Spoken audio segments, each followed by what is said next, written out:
Okay.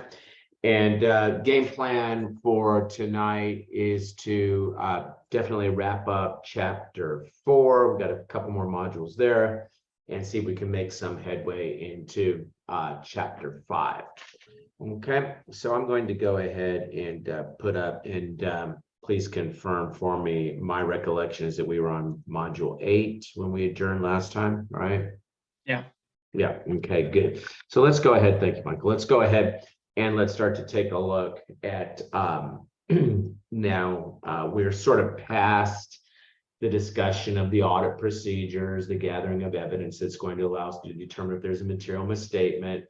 We know already the reporting requirements around misstatements and whatnot, because we talked about that in our first meeting in audit 1, we talked about the result of the report if there are material misstatements. But here we're going to be looking at the misstatements and saying, well, how would you evaluate the misstatements to determine if there indeed is a material misstatement that would result in the altering of the opinion from unmodified, unqualified, and start bringing in some qualifications. Okay, so let's just go ahead, and since misstatements are going to be what will drive our determination if we have to modify our opinion, let's make sure that we understand how some of the exam questions will have us consider that.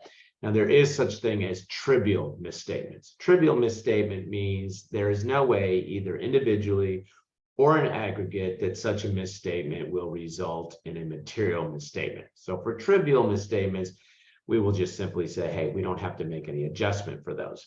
Okay. Now, when we talk about trivial, something is clearly trivial is not the same as not material. Okay, because not material statements, okay, are a little higher up on the food chain, and they could aggregate into what? Into a material misstatement. So trivial misstatements that are clearly trivial are inconsequential, both individually and aggregate, and when judged by any criteria, size, nature, circumstance, so on and so forth, cannot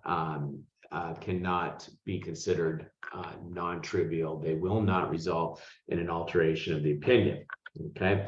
Now, for all non-trivial misstatements, the auditor must evaluate, okay, that materiality of misstatements found during the audit. That's for the non-trivial ones. And when we look at that, we look at both quantitative and qualitative factors. Okay. Now, you come over to the next page, and as the aggregate misstatements accumulated during the audit approach the materiality level, the auditor should consider the risk that the addition of undetected misstatements could cause material levels to be exceeded. Now, when we looked at our audit sampling, remember we had the allowance for sampling risk, and the allowance for sampling risk took us to an upper range as to what the misstatement could be, a lower range as to what the misstatement could be. And we use that as a statistical means of considering the fact that there could be undetected misstatements. We've got some precision around there. So that's really how you would address this idea that there could be undetected misstatements that will throw you over your materiality threshold. Now, there could also be prior year misstatements. And this is why I get a little bit annoyed when they start talking about not making adjustments for, I'm not talking about trivial now, I'm talking about even immaterial misstatements, not making an adjustment for them. And they kind of talk about how we wouldn't have to necessarily make that adjustment. But then you're giving yourself the burden that you're going to have to keep an eye on those adjustments that you didn't make for non-material misstatements to make sure that they don't hang around and then what later on combine with misstatements from another year, and all of a sudden they all build up into some sort of material misstatement. So I kind of always, think, well, I'll just make an adjustment. If you know it's a misstatement and you can propose an adjustment, just propose that, even if it's not material. Now, if it is material, you're absolutely going to ask for an adjustment, right? Because if it's not, then there's a material misstatement, a financial statement, you'll have to alter your opinion, okay? Whether or not a misstatement is considered material is a matter of professional judgment, okay? Now, because we said we will consider both quantitative and qualitative, and you can see how we sort of consider the qualitative using our allowance for sampling risk and all that. Let's go ahead and flashcard here some examples of things that would cause misstatements, qualitative factors that would cause misstatements to be deemed material. Okay, so let's go ahead and flashcard, and I'm just going to ask you to flashcard some of the ones that I'm actually highlighting here. If it affects trends in profitability, that would be what, a qualitative factor, because maybe they're trying to show they have a nice steadily increasing net income, that sort of thing. Okay, if they affect loan covenants, okay, what happens? Maybe there's a loan covenant that says that if my debt to asset ratio falls below a certain falls above a certain level, then that's going to cause that debt to immediately be callable or something. Okay, well, the entity's like, well, we don't have the liquid assets to pay a debt being called, so let's fudge the financial statement so it looks like we're not exceeding some sort of loan covenant threshold. Increases management compensation. I think you can figure out why that would be an important qualitative factor, right? And then can be objectively determined as opposed to including an element of subjectivity. So if something has a subjective nature to it, well, maybe there's a little bit of bias in there that we'll want to be concerned about. So flashcards, some of those are the typical ones that see in the questions. If you run upon a question that talks about a qualitative factor that we haven't flashcarded here, just add that to your flashcard. Okay. Okay, good. Now you come over and you take a look at communication of the corrected misstatements. Okay.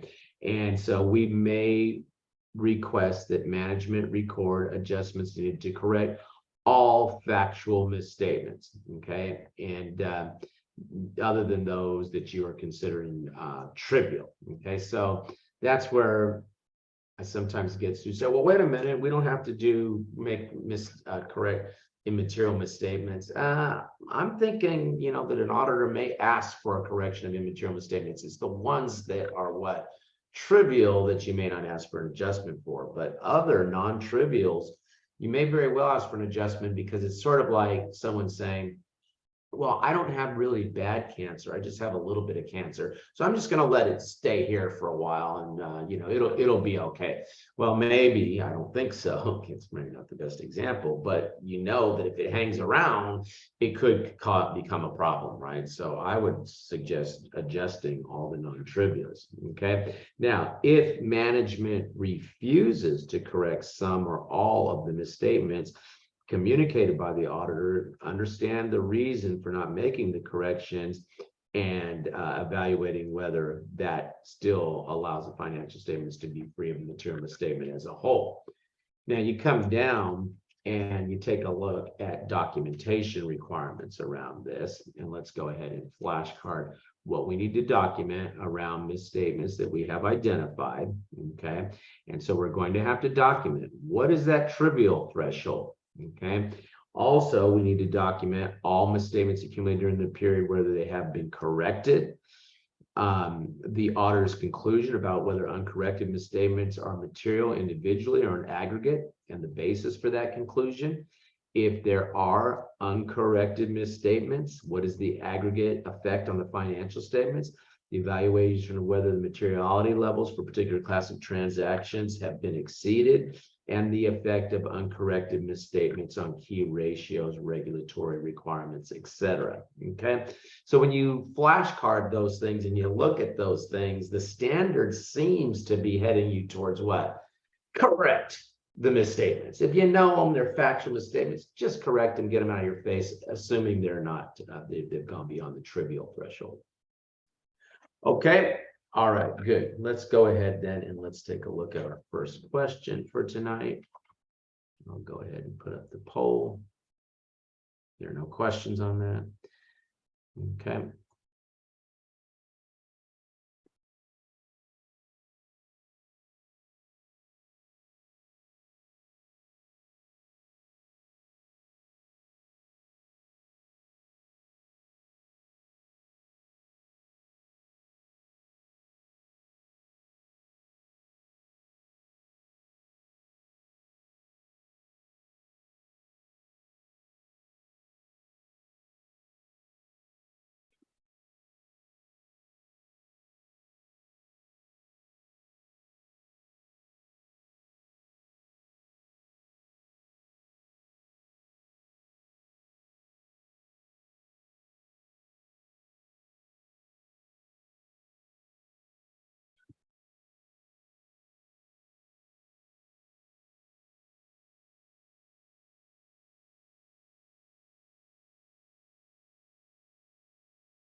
Okay, looks like everyone's actually had a chance to try this one. So even though we're at a minute and a half, I'm going to go ahead and close the poll and share the results with you. Okay, pretty good outcome here. 77% of us got it right. I'm a little concerned with the few folks. 3 of us chose A, because I'm looking at that and I'm thinking, okay, the idea that we have changed the assumptions used to make an estimate could involve a couple of different things. One, maybe we have better assumptions than we've had in the past.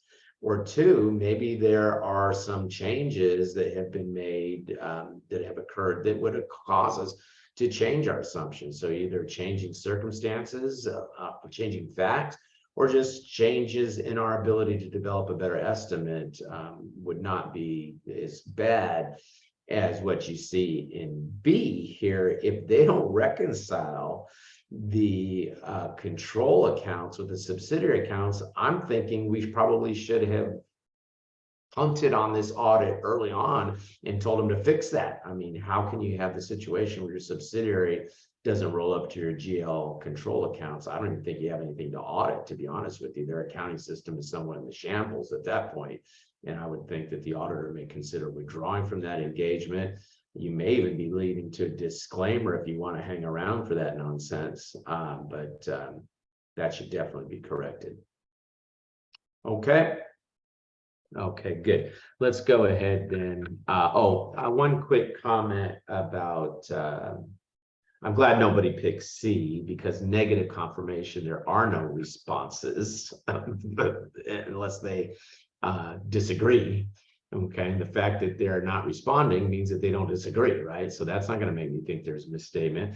And management consults with another CPA firm about complex accounting matters. That's okay, but we're going to turn to communication requirements in a minute, and it would be necessary for the auditor to report to those charged with governance, which is another way of saying the board of directors, and the audit committee of the board of directors needs to be informed if the client does consult with other CPAs, because that kind of consultation should have been approved by the board of directors, by the audit committee. Okay, but we'll get to that here in a little bit. Okay, now what about the idea of identifying problems with the internal control? How will that affect our assessment that there could be misstatements and our assessment of the control risk? Okay, now you're sitting there and saying, well, wait a minute, we're all the way to the point where we've identified misstatements, we're evaluating the misstatements. Why are we all the way back into talking about control risk? Well, the assessments of your control risk, the assessment of the risk material misstatement due to fraud, due to error, goes on throughout the audit, guys. As you start to identify misstatements, that forces you back up into that planning phase where you make the assessment of those risks to see if maybe, hey, maybe I need to change those risks because I'm starting to find some misstatement. Maybe I want to get some more testing done to deal with the extent of my testing to lower my detection risk. Okay, so material weakness is a deficiency in internal control of financial reporting such that there is a reasonable possibility that material misstatement will occur and not be prevented, detected, corrected on a timely basis. Now, when we come over, we identification of the auditor of a material misstatement that had not been detected by the entity's internal control is an indicator of the weakness.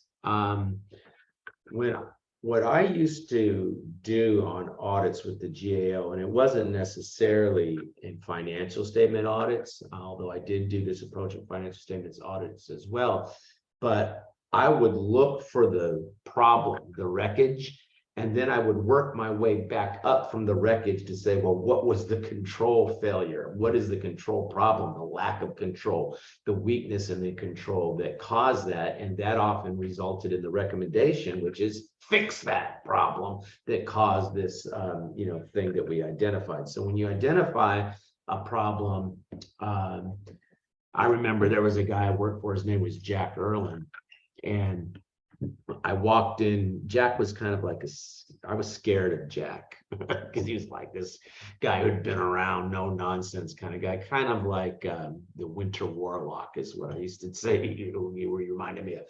And I came in and I said, well, I don't think it's a problem because the agency told us that they had the misstatement when we walked in. So, I don't think that there's anything we have to write up because they knew about the misstatement and they told us about it.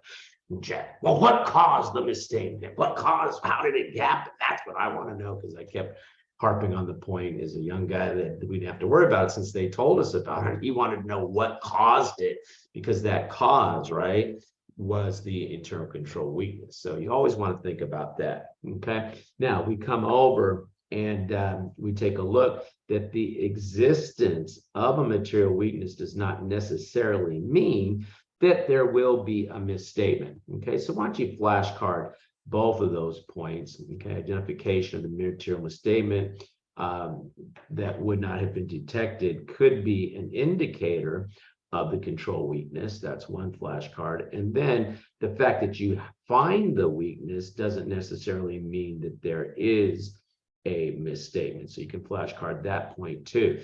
In fact, often the rate of non-compliance with the control will be lower than will be higher than the error rate. The material misstatement rate will be lower than the non-compliance with the control, because even though they don't apply the control, doesn't mean that they resulted in a misstatement.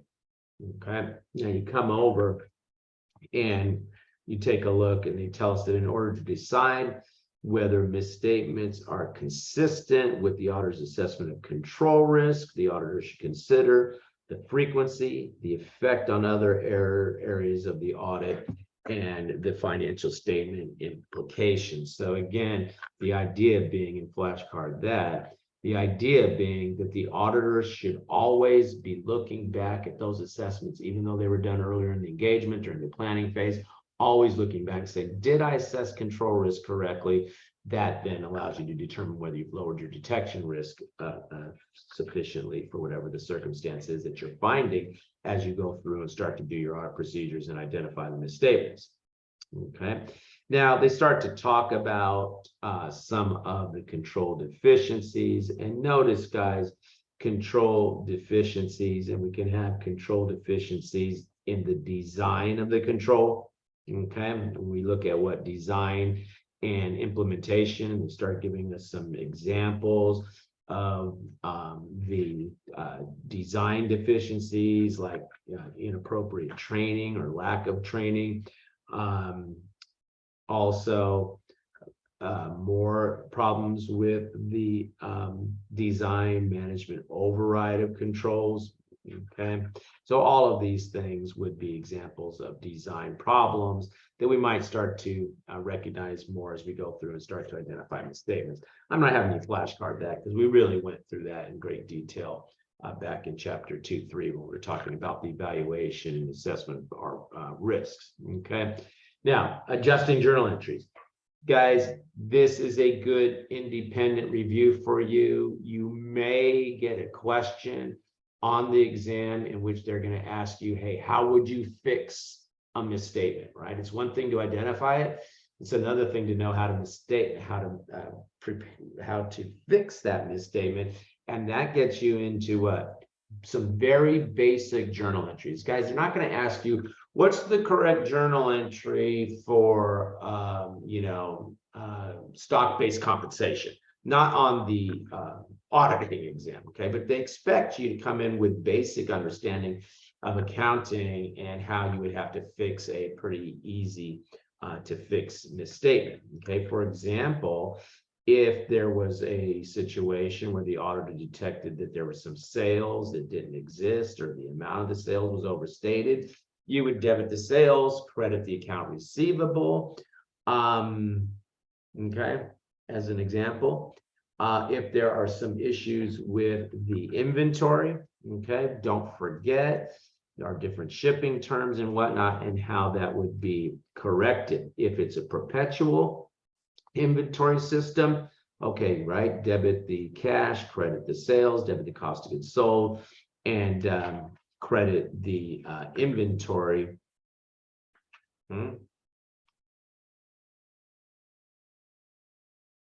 Oh, that's the journal entry. I see. Sorry, guys. That's a journal entry to make the sale. Okay. Under the perpetuals, I thought they were talking about adjusting entries. Guess not, because they're talking about the correct entry. So if it's what? If it's a correcting entry, you would do what? You would reverse all this, wouldn't you? Okay. You'd sit there and you would debit the sale, credit the account receivable, debit the inventory, credit the cost of goods sold, which when I first highlighted that, I thought that's what they were saying. Okay. Don't forget also what, for your periodic inventory system, don't forget the way we calculate cost of goods sold. And so if any element of this is misstated, how does that impact the cost of goods sold? And you need to make the appropriate adjustment there. Okay. Okay. I don't want to get into some basic accounting here, guys, because we could be here, you know, all day looking at that, but I do want you to review those and make sure you're comfortable with how you would fix some very basic mistakes. I'm not talking about how would you fix, you know, a incorrect accounting for, you know, treasury stock. That's not what we're talking about here. We're talking about very basic things. Okay. Okay, good. So let's come over and let's take a look at a couple questions.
You guys okay? We're coming up on 2 minutes here, and still seeing a couple of people haven't responded.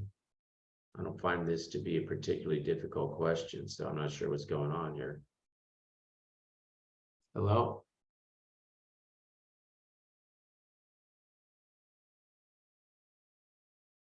Okay, what do you think, Honest, for this question? Yeah, I honestly wasn't completely sure, but I answered A. Okay. I think incorrect since you called my Well, name. no, I don't know. No, I wouldn't do that to you. If I knew that you chose the right answer, the not correct answer, I wouldn't call on you. I'm mean, but I'm not that mean. I don't know what. I thought that the other chances are qualitative, and the first one was not exactly. But the dollar amount of error is very quantitative, I would argue. Right, exactly. I mean, that one, and that was sort of why I was, let me go ahead and share the results. That's why I was kind of, what's going on here? It took us a while to answer it. And then we've got, you know, only 64% getting it right. And I kind of agree with you, Casey. I'm like, huh? I mean, the dollar amount of the error is quantitative. It's the dollar amount. Now, a few folks pick cost of the correction, and I'm thinking maybe you're confusing that with the dollar amount of the correction. What they mean is how much will it cost the company to make the correction if they're going to have to go in and do a lot of additional work to figure out what the correct adjusting entry would be. There's a cost associated with that. That would be a what? Qualitative factor. They don't want to incur that cost of having to make the correction.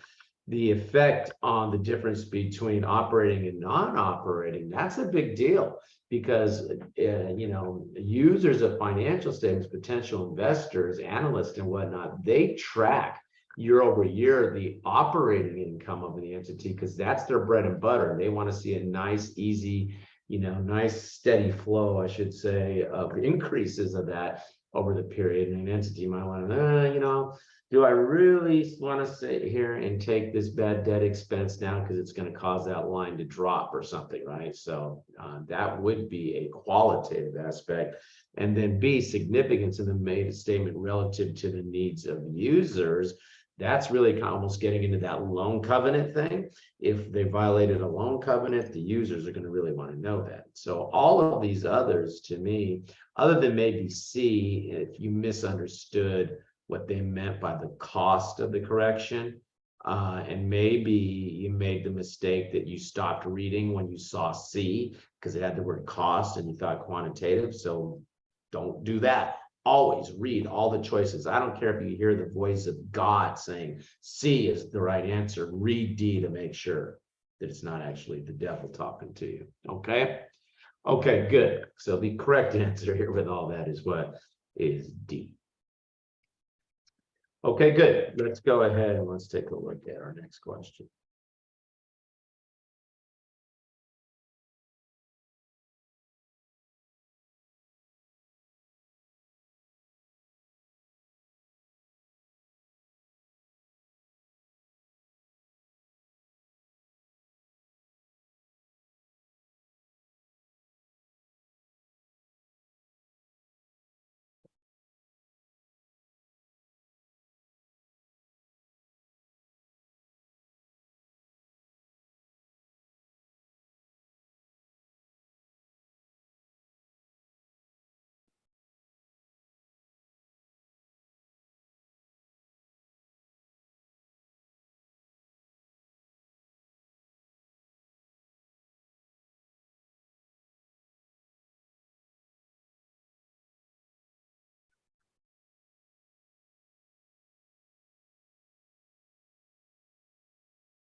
Okay, let's go ahead and take a look at this one. What do you think, Andrew?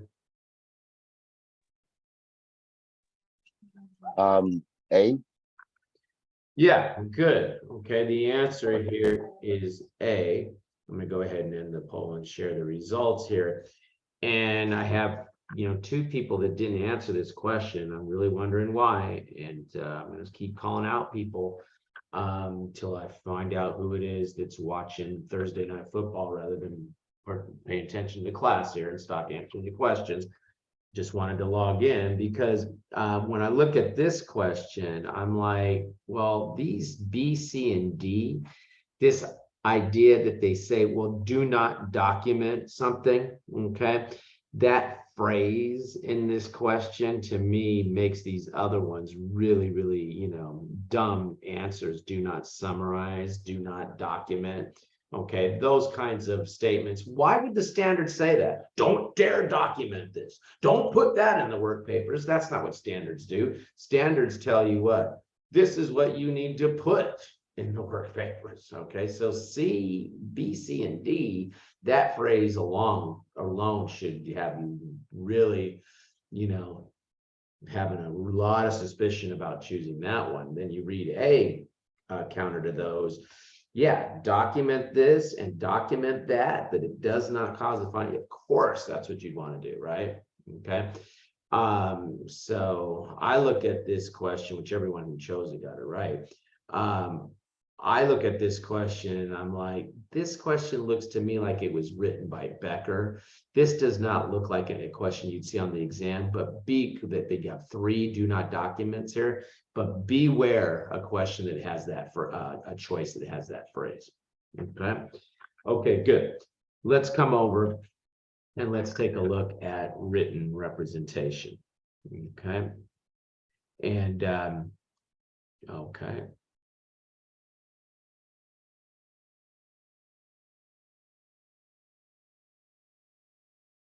I'm looking and someone's saying their computer crashed, so they have to use their mom's, but I don't see any moms. I don't see anybody's mom's name up here.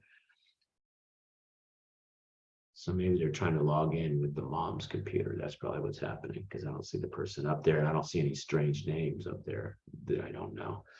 Okay. All right. Anyway, let's go ahead and let's take a look at the next module here, which is going to take us to written representation. Okay.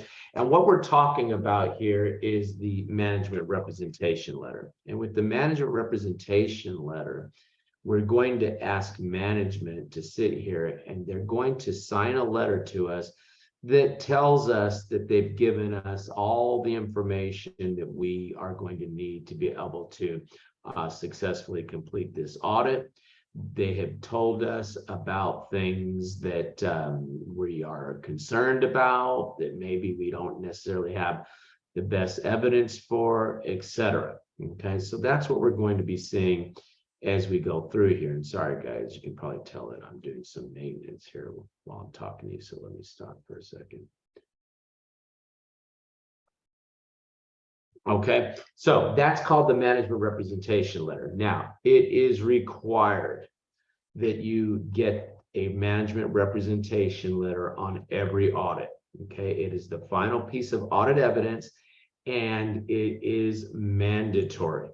Okay, so it covers up to the date of the auditor's report and the letter is mandatory. If management does not sign off on that management rep letter, then you are going to either give a disclaimer or withdraw from the engagement. It's a heavy deal. Okay.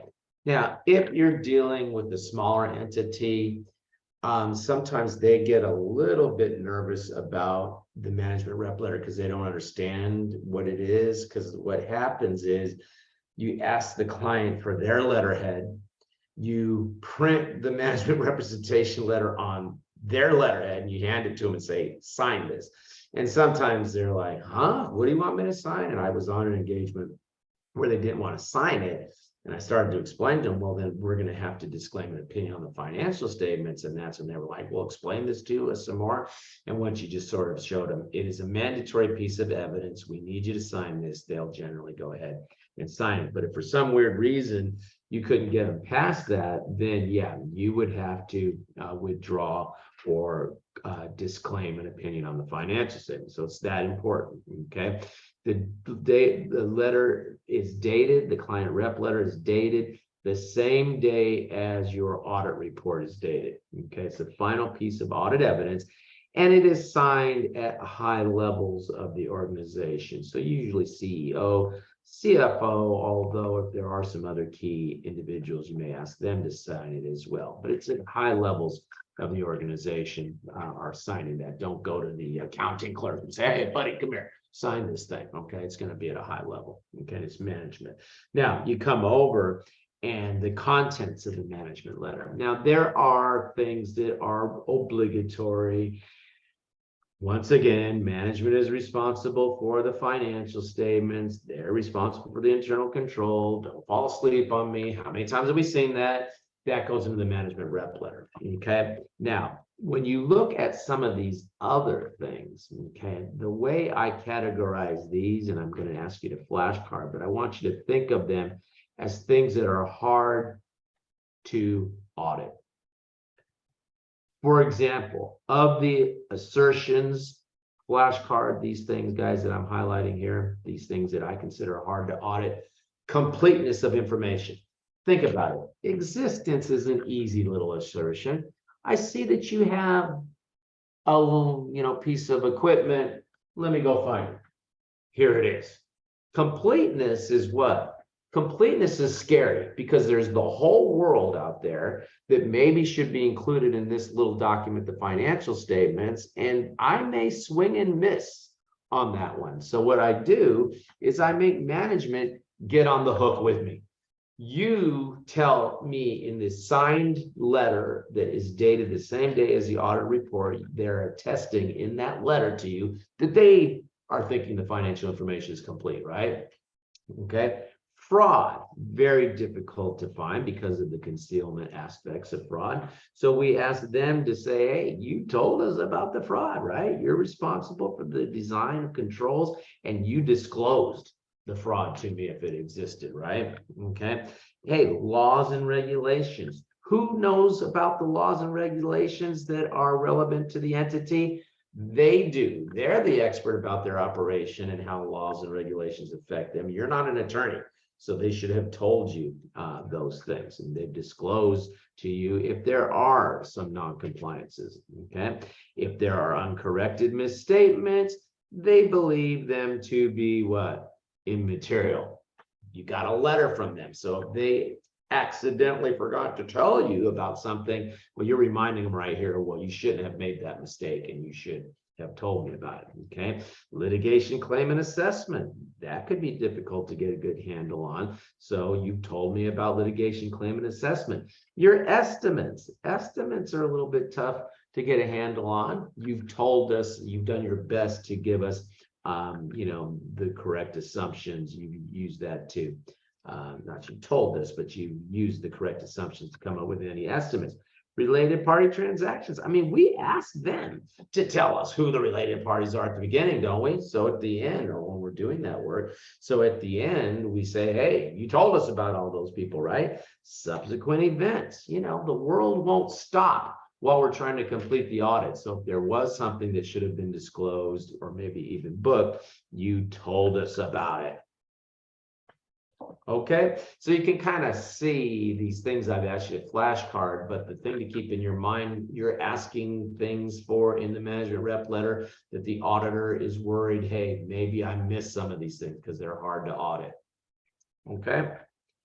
Okay, good. Now you come over and they waste paper by showing us a management rep letter. If you're having insomnia, I suggest you go ahead and read through that at some point when you can't sleep. Okay, not necessary for you to sit there and read through that whole thing. Okay, now, if we are doing an audit of a public entity, we're going to talk about some of that here a little bit later tonight, and you are required to give an opinion on the internal control, then we're thinking what? Well, that management rep letter better include some specific, acknowledgement of things about the internal control. So they acknowledge their responsibility. They state the criteria that they use to evaluate their own internal control. Most of the time these days, it's the committee sponsoring organizations of the Tradeway Commission, the COSO requirements that entities use. Okay.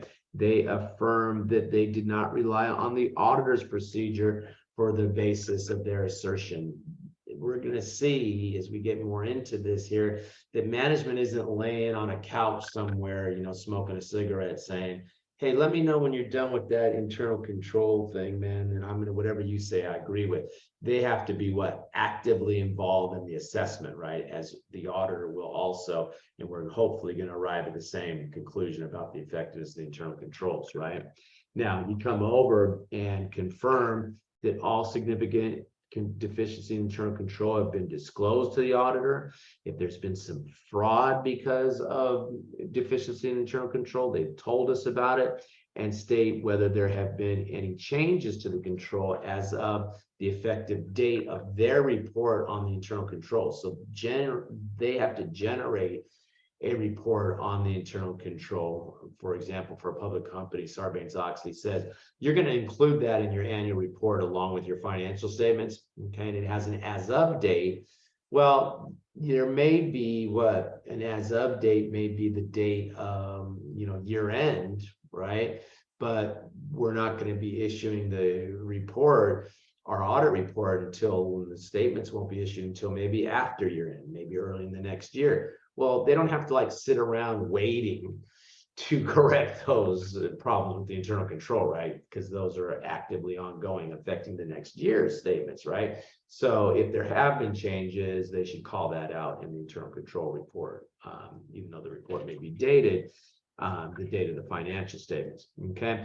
And then failure to obtain written representation about this, again, becomes a scope limitation resulting in withdrawal or disclaimer of opinion on the internal control now, because they need to give us these representations about internal control.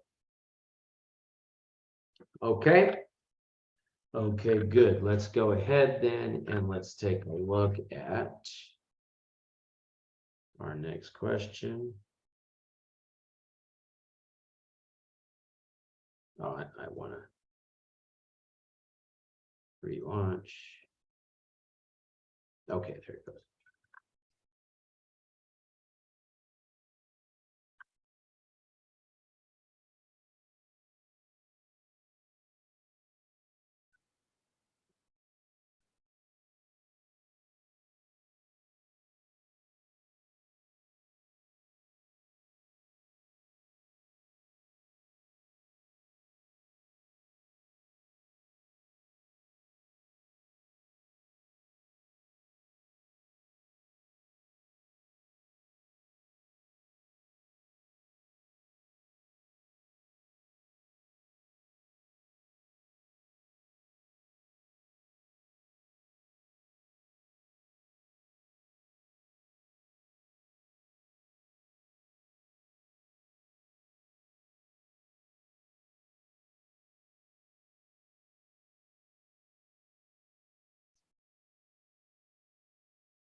Okay, we're a little over 2 minutes, and I have the same 2-3 people not participating.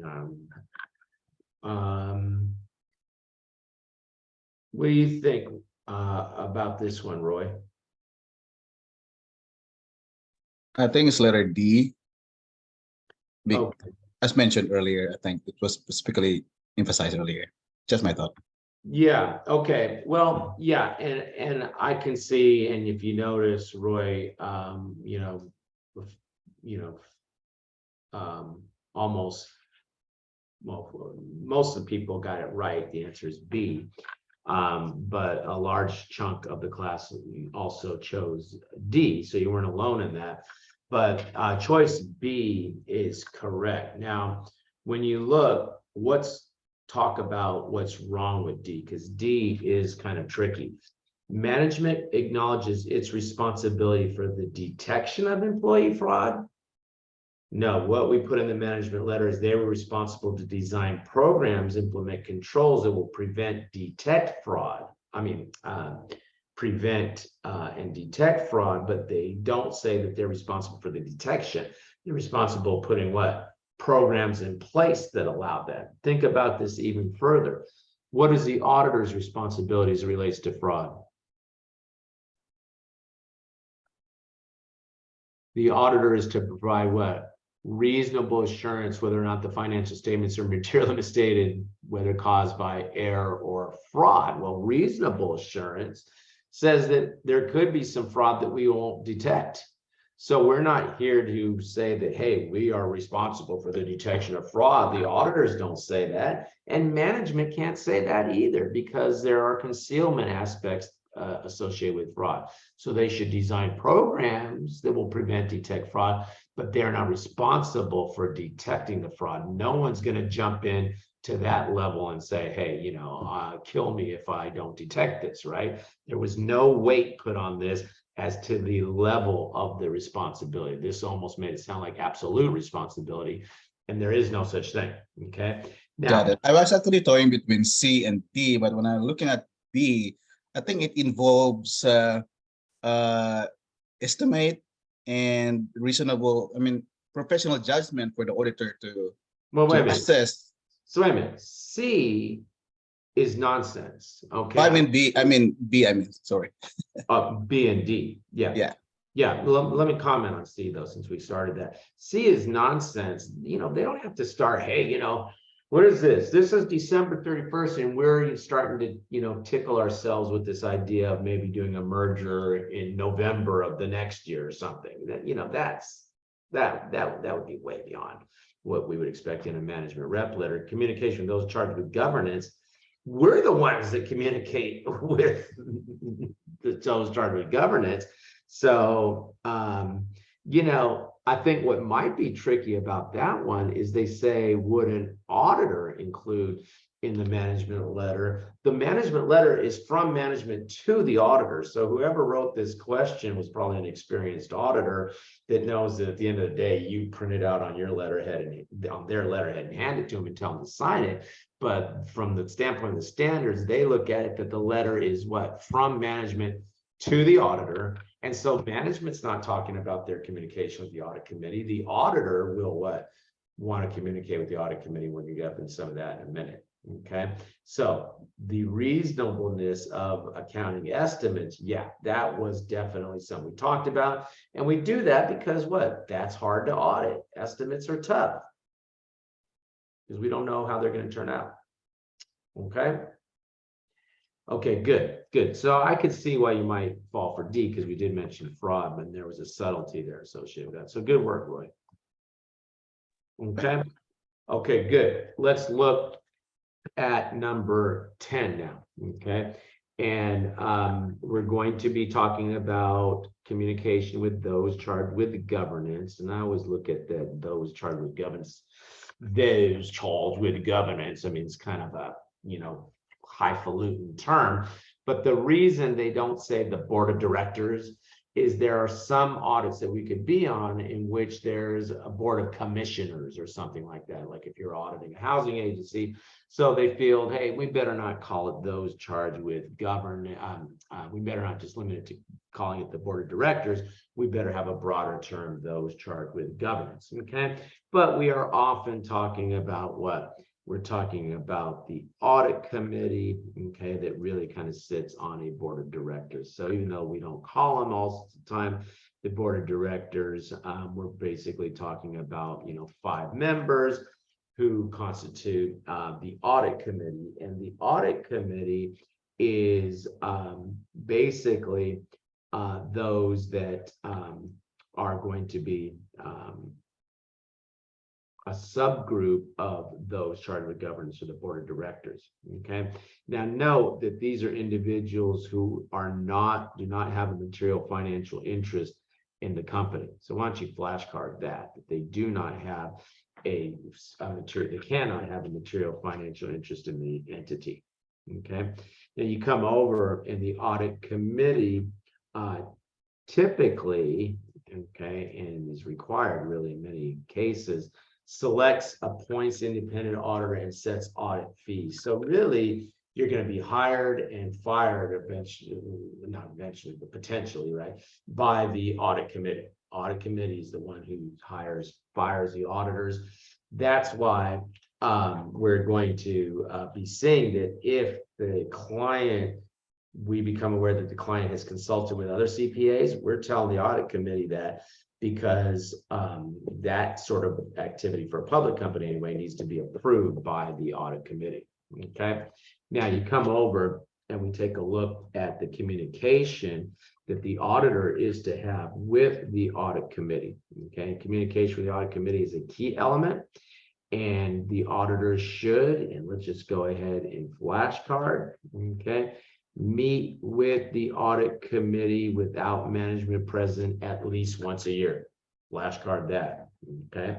Now you come over, and when we're talking about Sarbanes-Oxley, so when we talk about Sarbanes-Oxley, we're talking about what? Something that is a requirement of public companies. I think you know that, but let's just remind ourselves of that. And when you take a look here, applies to issuers, requires the audit committee to improve the engagement of the auditor, to pre-approve services to be performed, and to have an ongoing communication with the auditor. Okay. And so we're going to have ongoing communication. And again, if they consult with anyone else, that needs to go through the audit committee. Okay. Okay, good. Now let's go ahead and talk about the nature of some of the communications. Okay. And I want you to flashcard at a high level what sort of communications have to be communicated. So let's go ahead. We can go ahead and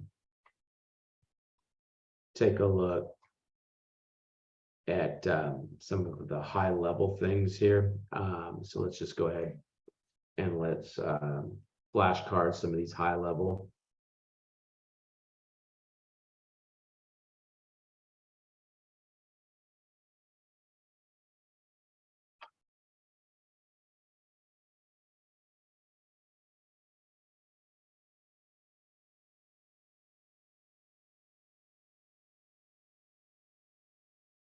I don't see anything here worth flashcarding or even talking about. That's just weak. Okay, so don't worry about that in terms of what needs to be communicated. Why don't you flashcard this? Okay, I flashcard there because that's a bunch of crap that they put there. But let's go ahead and let's flashcard this.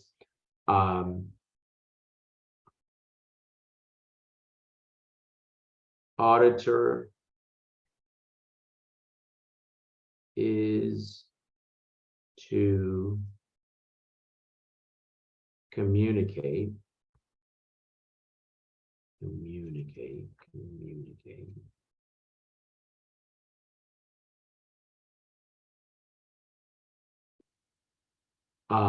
And then this is the flashcard. Auditor is to communicate to audit committee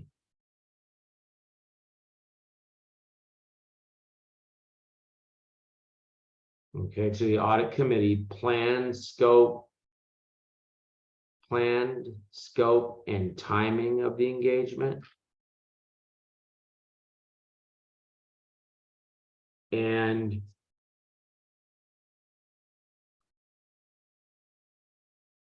the auditor's responsibility. Okay, so why don't you just go ahead. Oh, and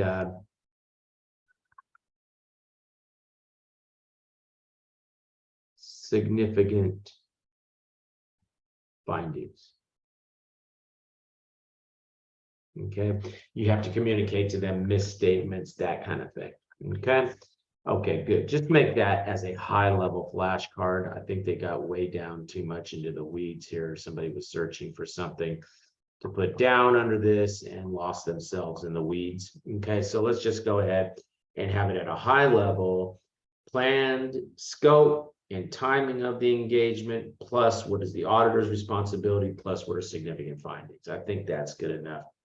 You start to boggle the mind with some of these other things that are here. Okay, good. Now let's come over and let's take a look at internal control communication. Okay, now when we look at internal control communication, there are three scenarios. Okay, three scenarios. Okay, if we are talking about an audit of just the financial statements for non-issuers, okay, I want you to put down here that there is no internal control opinion.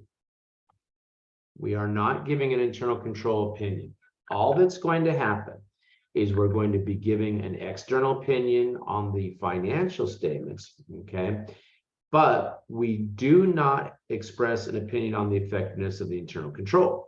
Okay, so there's no opinion on the internal control for a non-public company. However, we may identify certain internal control weaknesses during the audit, and we are required to communicate that internally to management and those charged with governance. Okay, so it's an internal, there's no external internal control opinion.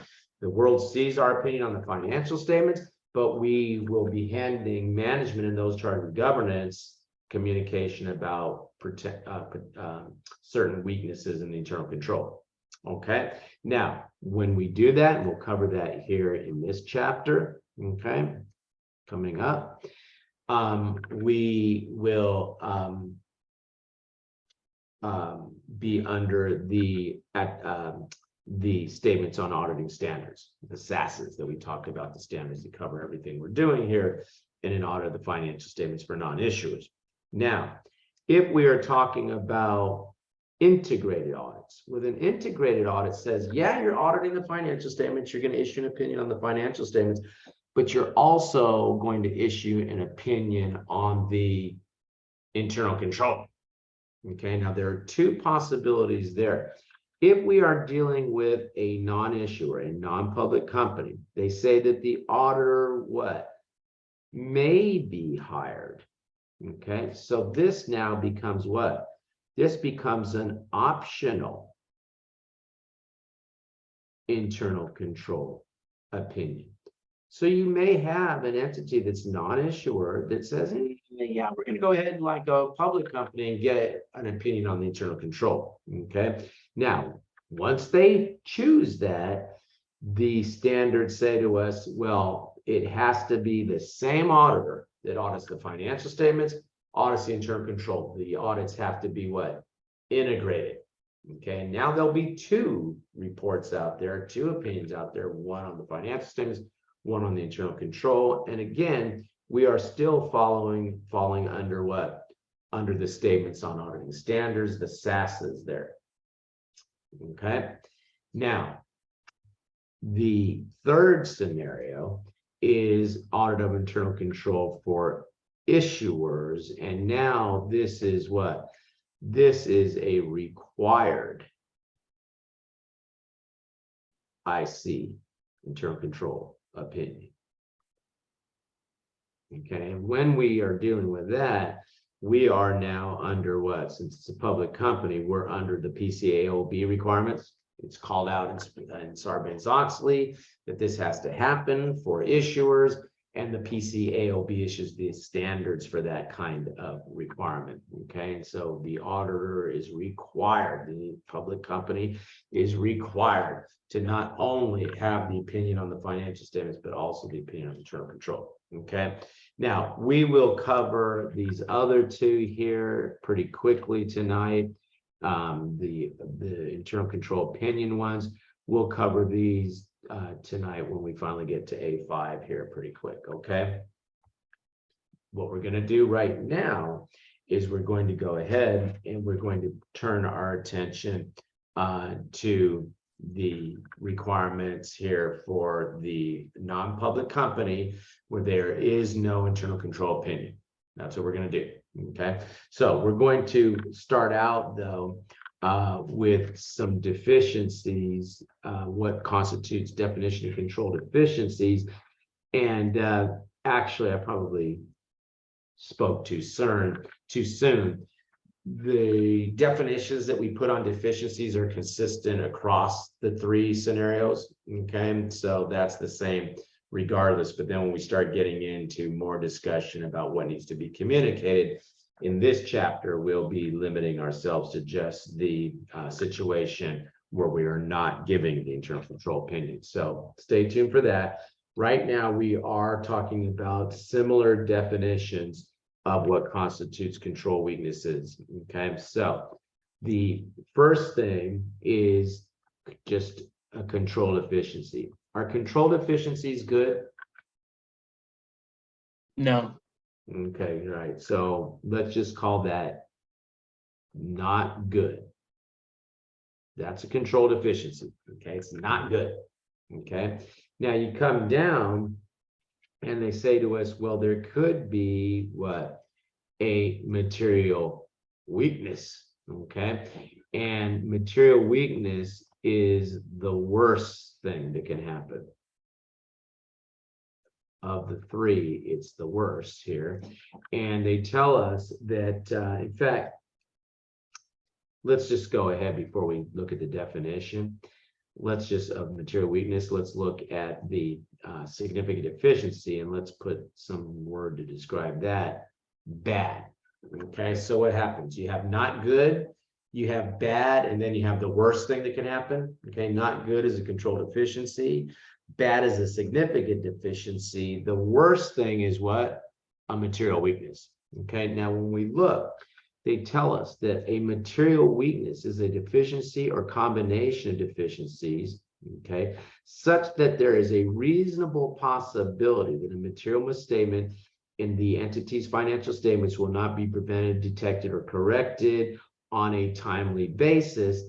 And when they say reasonable possibility, okay, that implies, and even though they don't necessarily say it here, that it's probably more than 50% that that's going to happen. So if something is more than 50% that it's going to happen, what does that tell you? If the chances are more than 50% that something will happen, what does that tell you? Probable. Keep going. Likely to happen. Keep going. It means it's going to happen. If something is more than 50% of happening, that means it will happen. 50% means it either will or won't happen. Okay. 51% means it will happen. Okay. So what they're telling you here is there's a deficiency in the internal control that is such that it's going to happen. Well, that's pretty worst thing you can have with a weakness in the internal control, right? Okay. Now, significant deficiency, they tell us what? They tell us that for a significant deficiency, it's not as bad as a material weakness, but it still should be communicated to management and those charged with governance. Okay. So again, important to realize now we're heading towards what are the reporting requirements, and we're going to talk about what is reported to management and those charged with governance under a situation where we're not issuing an external report on internal control, but we still have to report what? We have to report material weaknesses. They're not saying that there, guys, but that's pretty obvious, right? And then what? There are significant deficiencies that aren't as bad as material weakness, but still need to be reported. Okay?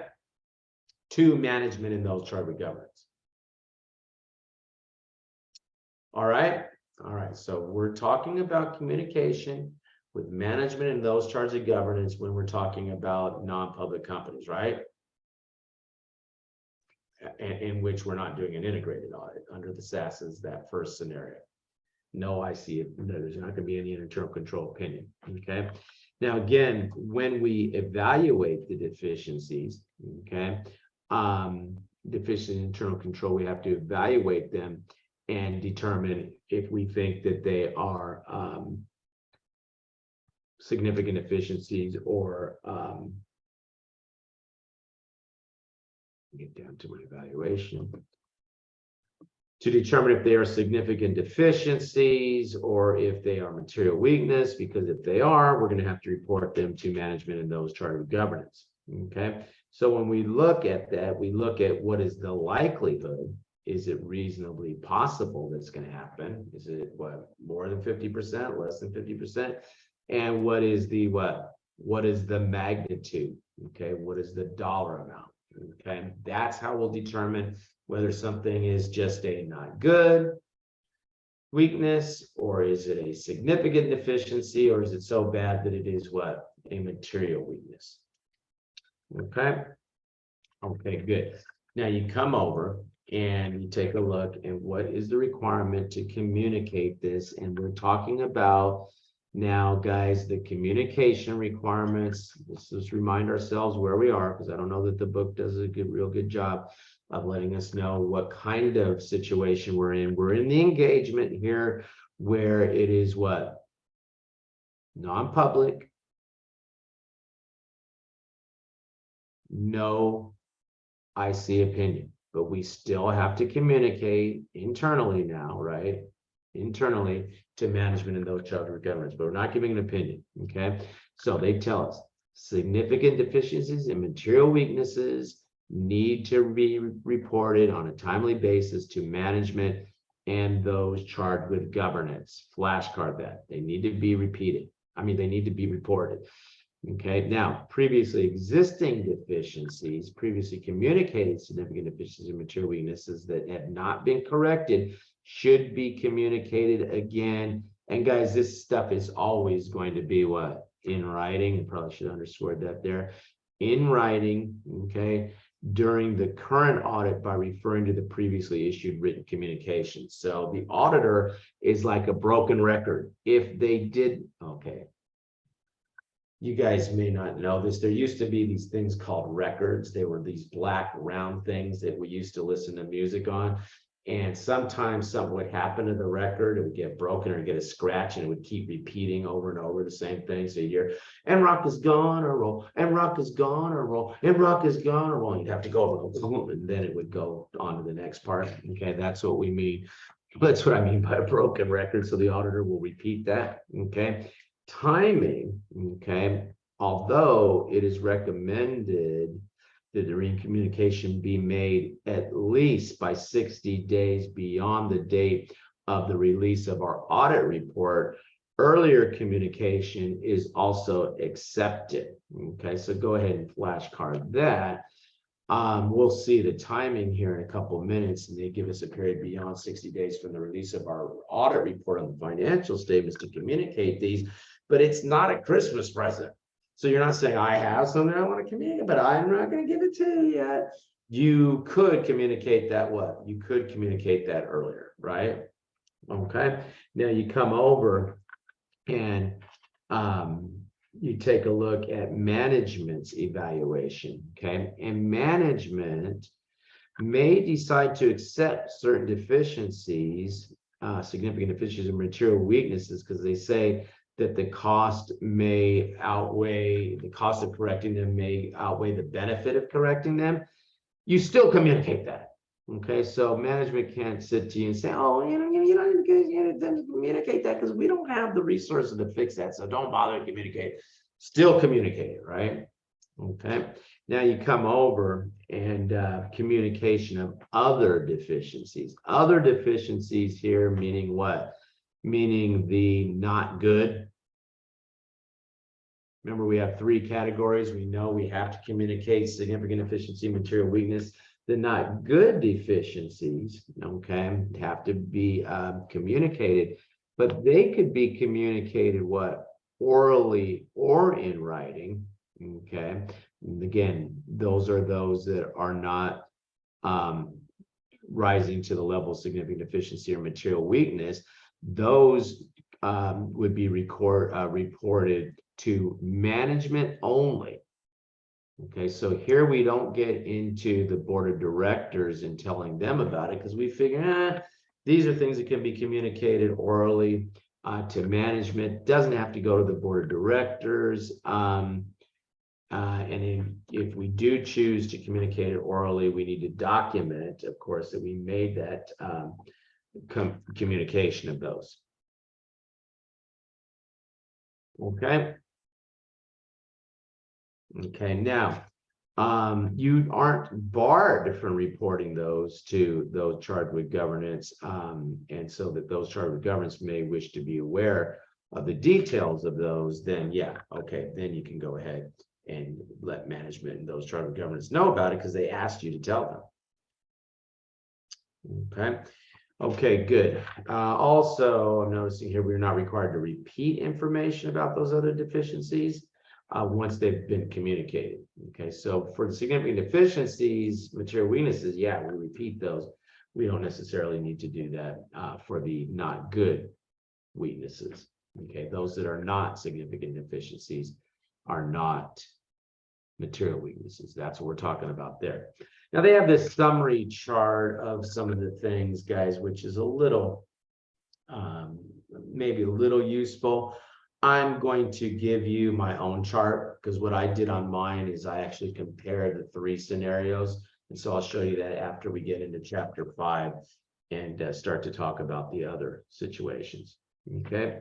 Okay, good. Communication requirements, though. Let's go ahead and let's flashcard what the communication requirements are. Okay, let's just go ahead and take a look at that. Okay, so we have to provide a definition of the term material weakness. And with significant deficiency, we'll say, well, significant deficiency's definition is it's not as bad as a material weakness, but we're still going to be required to communicate it to you, right? Okay. The description of the significant deficiencies and material weaknesses, including what are the potential effects of that, even though we don't have to quantify it. So we could say, well, it'll result in a material misstatement, but we don't have to say it'll result in a material misstatement of $10 million or something. Okay. Then what? Coming down, the point that the purpose of the audit, okay, was to audit the financial statements, and therefore we are not expressing an opinion on internal control. So this flashcard, guys, is relating to everything I'm highlighting here. Okay, so we have to tell them that. And then a restriction. Remember, guys, the report that we're giving them, okay, that we're handing them is for the use of what? Internally for management and those charged with governance. So we don't want them go flipping around to a bank and say, look what we have here. Look, we have this report on deficiency in internal control. You can rely on this. No, we're going to put on the report that what? It is restricted to their use. Nobody else has privy to that use of that report. So they can't, the bank can't say, well, you put this and there was this other deficiency and you didn't tell us about it. So no, it's for the internal use, right? In this particular case, when we give the opinion, yeah, that is external, but that's not what we're talking about here. Okay. Okay. Now these things are required to be communicated. Let's do another flashcard now that's going to talk about things that we may want to include in the communication. Okay, so we could provide a description in the inherent limitations of the internal control. Okay, so we may also, we are not required, but we may also include some of these things. Okay, coming down a little bit, the auditor may not report the absence of significant deficiencies because that wasn't the design of the audit. We are obtaining a reasonable understanding of the internal control sufficient to evaluate the design of the controls, determine they've been implemented, and make an assessment of the risk of material misstatement. We did not gear the audit to allow us to identify significant deficiencies, so we can't say that there aren't any.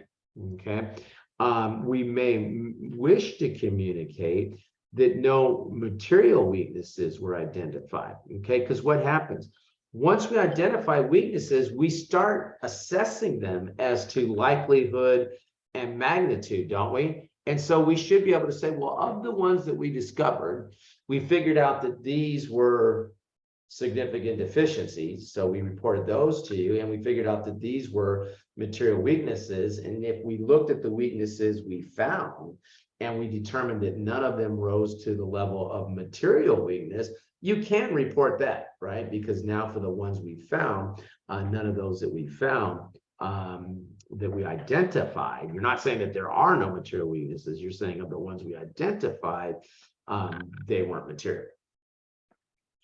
Okay, okay, good. Now you come over and you give you a sample written communication, which you don't need to read. Oh, wait.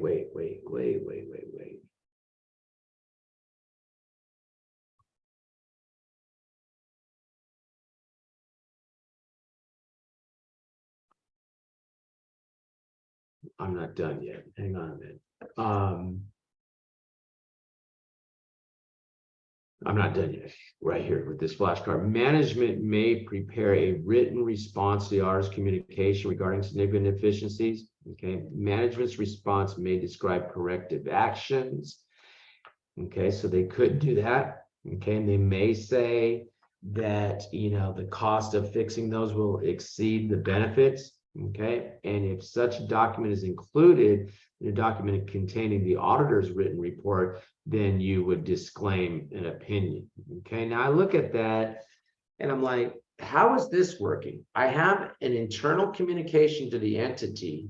I'm calling out material weaknesses in the internal control, and then they're going to rush out there in the world to share that with people and say, well, the cost of correcting this horrible thing would be more than the benefit. The chances that that's going to happen are not very likely, but if it did, you have to disclaim an opinion on that. You say, hey, I'm not giving any kind of opinion on that statement. Okay, right? I'm disclaiming any thoughts on that. Okay, good. Now you don't have to read that letter that they're giving you. Okay, now let's just go ahead and let's take a look at a couple of multiple choice questions. And then we're going to take the break.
Okay, guys, let's go ahead and look at this question, because they put this question in the wrong place here. Okay, so even though, you know, 77% of you got it right, the placement of this question is not good, because we're going to see this later on. when we start talking about some of the communication involved in some of the other engagements that we contemplated, the other two situations where there is an internal control opinion. And they say, which of the following statements is correct about the auditor's required communication with those charged with governance? Assume those charged with governance are not involved in managing the entity. And then they don't tell us whether they're talking about issuer, non-issuer, or what, okay, in terms of certain communications. Oh, I see. No, I am the problem. Hang on a minute, guys.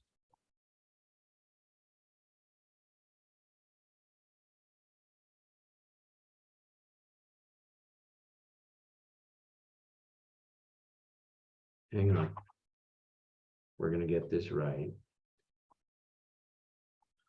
Sometimes I maybe go a little too fast.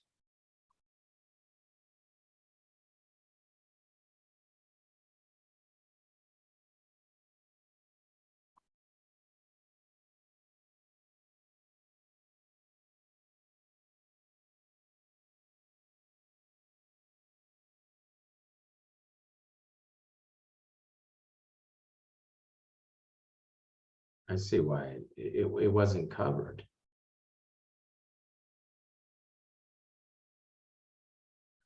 This wasn't, it wasn't covered.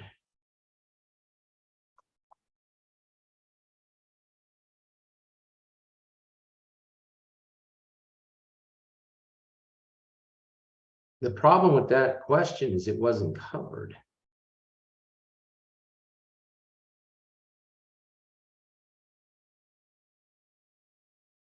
So it's not me, it's them. They didn't cover that. That I can see. Does anyone see where it says that there may be matters that you would discuss with? So the reason I answered B is because of number 3.5 on page 78, where it says significant deficiencies and material weaknesses, even those that were corrected during the audit, must be communicated on a timely basis in writing to management and those charged with governance. So that's where I kind of got the answer from and confirmed my answer. Okay, well, that particular question, Michael, is really focusing on the more generic communication, not the communication about internal control. Okay. Okay, is that why it says errors and not deficiencies or anything? Right, so there are some things that you need to report to management and to those charged with governance. For example, what were the material misstatements that were corrected? All of those things need to be reported. And so when they talk about the plan and scope, the auditor should consider the following when communicating the plan scope and timing. The auditor may communicate how significant a risk, or may also communicate the auditor may not be careful. And that was why I had to do that high level flashcard. Significant findings. Okay, what were the things that needed to be fixed? Okay, but they never came out that I can see and said, which is what's contemplated in that question, that there may be, so everything gets reported to those charged with governance, but everything goes up, not everything comes down. If you want to say something about the competence of management or something, you may not want to say that in front of management. So there are some things that you would communicate to the board of directors that you don't necessarily communicate to management, but I don't see that called out here. Okay, so I thought it was me, but it's actually them. So just looking at this now, I know this is irritating, but let's just look at it. That question, we can make a flashcard sort of out of this question, I guess. Okay, let's just come down. And which of the following statements is correct about the auditor's required communication with those charged with governance? Assume those charged with governance are not involved in managing the entity. Okay, and so let's look at the choices here. Any matters communicated to those charged with governance are also required. That's not correct. Okay, there are some matters that should not be. So flashcard some matters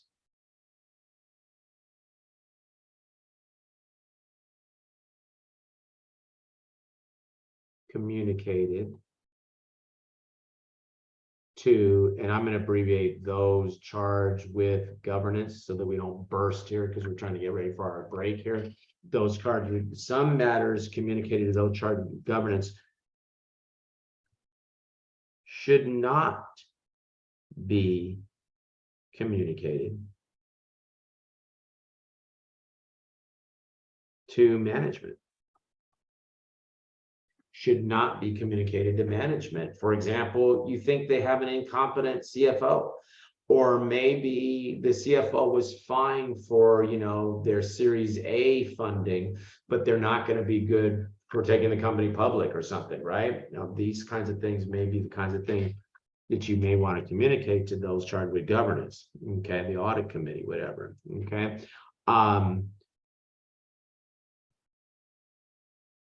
Which of the following is correct?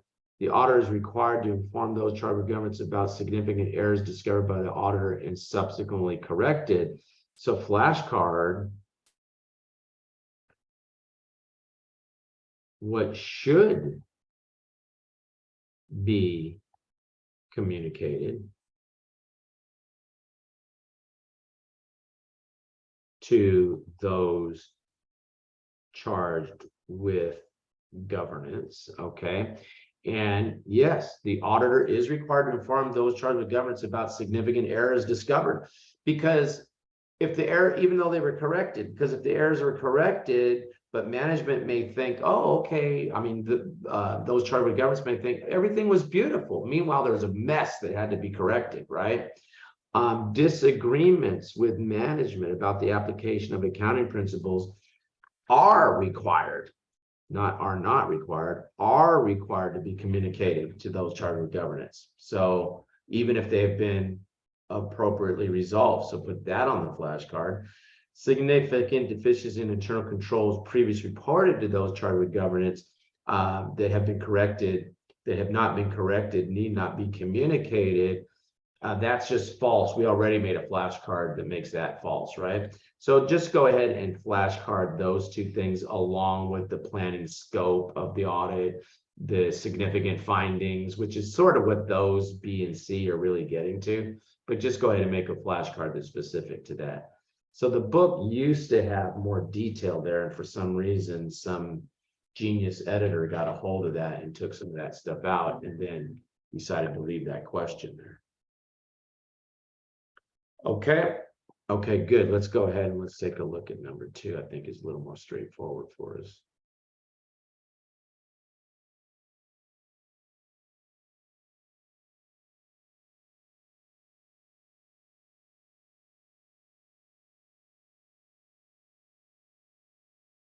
And if the poll is in the way of what I asked you to flashcard, don't worry, when we take it down, I'll leave that page up so you can write down that flashcard as we head into the break.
Okay, we're coming up on 2 minutes. I'm gonna go ahead and end the poll because I think folks are probably ready for the break, but let's take a look at this one. And it says, and I want to, before I reveal the answer, I want to ask you a couple questions here. Okay. An auditor's letter, is a letter an opinion? No, No. Okay, so it's a letter that we hand management and those charged with governance, and it's telling us it's a what? It's a non-issuer. If we're talking about a non-issuer, does a non-issuer's management have to provide an assessment of the effectiveness of internal control? no, No, that is something that is what? Required for a public company. And yeah, a non-public company could require it, but that's not what we're talking about here. We're talking about non-issuer. We're talking about the what? The scenario where it's a no internal control opinion. So if that's the case, will there be a paragraph describing management's assessment on the effectiveness of internal control? No, because there's no such item. If we're talking about a letter that was issued, right? If we're talking about a letter and not an opinion that was issued, we're not even in the optional internal control opinion scenario, right? Okay. Now, include a brief description of the test of controls. Nobody picked that because we know that you're not required in an audit of a non-issuer to test the internal controls where you're not being engaged to give the optional opinion on the internal control, and it's just a letter. Indicate the significant efficiencies to disclose in the annual report. Well, if it's a non-issuer, I'm wondering who these shareholders are and who this annual report is going to be issued to, which nobody picked that.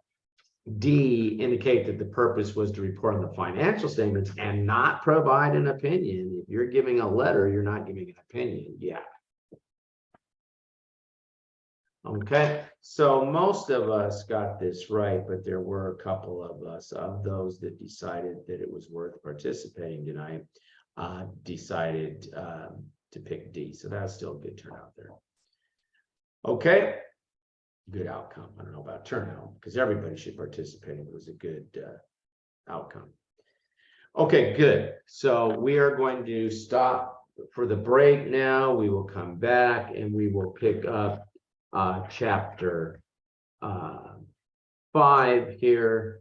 Wait a minute before I jump to that. Yeah, situation. Yeah, we will come back and pick up chapter 5 here after the break. Okay, so we'll come back. Let's make it 6:50. Okay, we'll come back at 6:50, and I'll go ahead and leave this chapter open back to that flashcard that I had asked you to write in there based on that question. Most of us got this right. Okay, stop sharing. Okay, I'll leave that flashcard up, but we're going to come back, guys, at 6:50 at 10 to 7. Okay, I'm going to pause the recording. If I forget to start it up again, somebody please remind me. Sir, can I just say something? So I was 5 minutes late. This is Casey. I wanted to make sure that you got that I'm here. Yeah, I see you, Casey. Thank you. Thank you. Yep. Okay. And resume the recording, and we're going to jump ourselves into chapter 5 now. And so let me go ahead and close out. Okay, got something in the way there that's not letting me. Okay, that's all right. So at least we can get to chapter 5. Huh? What did you open the wrong? Okay, we're not going to be getting into, don't panic. We're not going to get into discussion about bonds here. Okay, so I don't want the F5 textbook. I want the Audit 5 textbook. So let me find that. It's actually in your next tab on your PN program. No, that's something else. Oh, Yeah, I got it right here though. Thanks, Tom. Now that's that chart that I was telling you about that summarizes. Anyway, we got the right file now, but let me see if I can get rid of this. No, let me close that. Okay, discard. Yeah, that's that thing, Donald, that you saw there, but we'll get to that a little bit later. Okay, so this is chapter 5, obviously. And let's start to take a look. Now, what we're going to do is continue our discussion of internal control reporting, but now we're going to talk about this in the context of where we actually have to, where we'll actually be issuing an opinion on the internal control, both for public and non-public companies, how that could work. And that's going to be a 10-point area for us. Okay, so if you take what we've talked about plus this, that all constitutes about 10 points. Okay, when we come over, that's this whole section right here. Okay, line that I want to, please. There, that's all that. Okay, attestation standards. Now we talk about them sort of generically here, and they're really just setting the stage for the more detailed areas that we'll get into when we start to talk about agreed upon procedures. Agreed upon procedures covered under the attestation standards is about 5 points. Reporting on service organizations is going to be about 5 points. Okay, reporting on compliance, maybe about 2 points. Government audits and single audits together maybe constitute maybe at the most 3 points. We won't get into those tonight. I have a summary for modules 7 and 8 because the book goes on and rambles to no discernible point. So I figured, since I worked for the Government Accountability Office all those years and did some reviews of single audits over the year, it's okay for me to sort of summarize that for you to get those 3 points, but we'll get into that next time. Okay, all right, so let's just go ahead and let's jump into the heavy point area here, so we make sure and do a good job with this tonight. And we're talking about integrated audit procedures. So guys, now we are talking about what? We're talking about the required internal control opinion, internal control financial reporting. This is required. IC opinion. And we're talking about what? We're talking about, for public companies, we're talking about issuers. Okay. Now you come down and we say for non-issuers, okay, you could have an opinion on the internal control, okay, and this is the optional IC opinion. So we're kind of picking up now from where we left off in the previous chapter, now continuing on into chapter 5 and sitting here and looking at what is required for the public company. And if we're talking about non-issuers, if we're giving an option internal control opinion, what's required. Now, as we had said previously, the PCAOB standards govern the public company, SAS governs the non-public companies, optional internal control. Now, when we start to look at this material here in the book,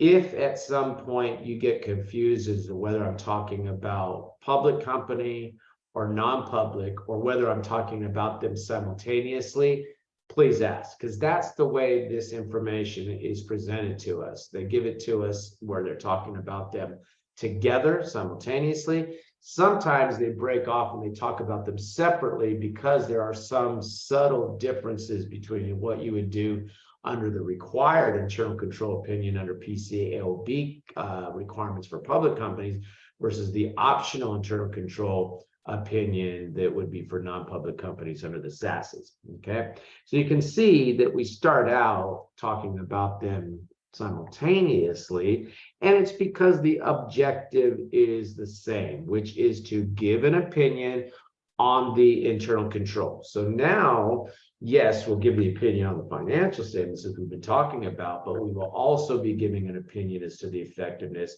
of the internal controls required of public companies non-public companies can do this if they want to. They're not required to.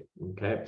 Now let's go ahead and take a look at what is the responsibilities of the auditor under this for both. Okay. And the responsibility of the auditor is to do an integrated audit of the internal control, and the financial statements have to be done by the same auditor, and the auditor should use the control criteria that management uses in their evaluation. Okay, so we're going to be using probably the COSO stuff that we learned back in our earlier chapters to evaluate that. Okay, but it is required that what? That we do the work for both the financial statement audits and the internal control. Okay, now test of controls should be designed. So what they're telling us is this: if you're auditing a non-public company under the SASs and you're not giving an opinion on internal control, you don't have to test the controls. If for a non-public company you are engaged, okay, in the optional internal control, then you have to test the controls. And if you're doing an audit under the PCAOB requirements, they're telling you to support that opinion on internal controls, you have to do some testing of the controls. We did not see that previously when we were talking about the situation where we're just auditing the financial statements of a non-public company. Okay. Okay, good. Now let's look at management's responsibility. And we have a slight difference here between what is called out for issuers versus what is called out for management's responsibility for non-issuers. So let's go ahead and take a look. And they start quoting section 404 of the Sarbanes-Oxley Act. I hear people talk about Sarbanes-Oxley, and sometimes they say section 404 as though that's the only section of Sarbanes. There are other sections of Sarbanes that deal with the criminal penalties associated with misstatement of financial statements, potential penalties for auditors. 404 section is the part that talks about the internal control reporting requirements for public companies. Okay, and it states that management is responsible for establishing and maintaining an adequate internal control structure. They tell us that the annual report must contain, at the end of the most recent fiscal year, an effectiveness of the internal control over financial reporting. So they have to provide that report. So they're directing management, you must contain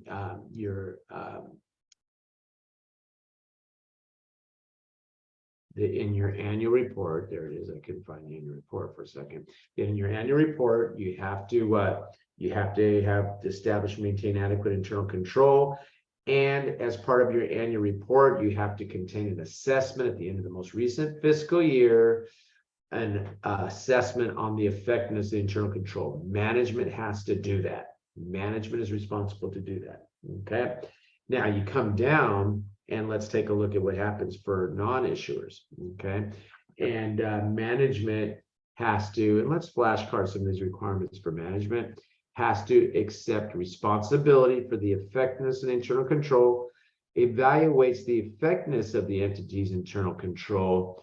And then, you know, this gets annoying because they say using a suitable criteria, and here comes the AICPA and their standards, because we're following the statements on and standards, putting a commercial in for their criteria. Okay. Meanwhile, everybody uses what? Uses COSO.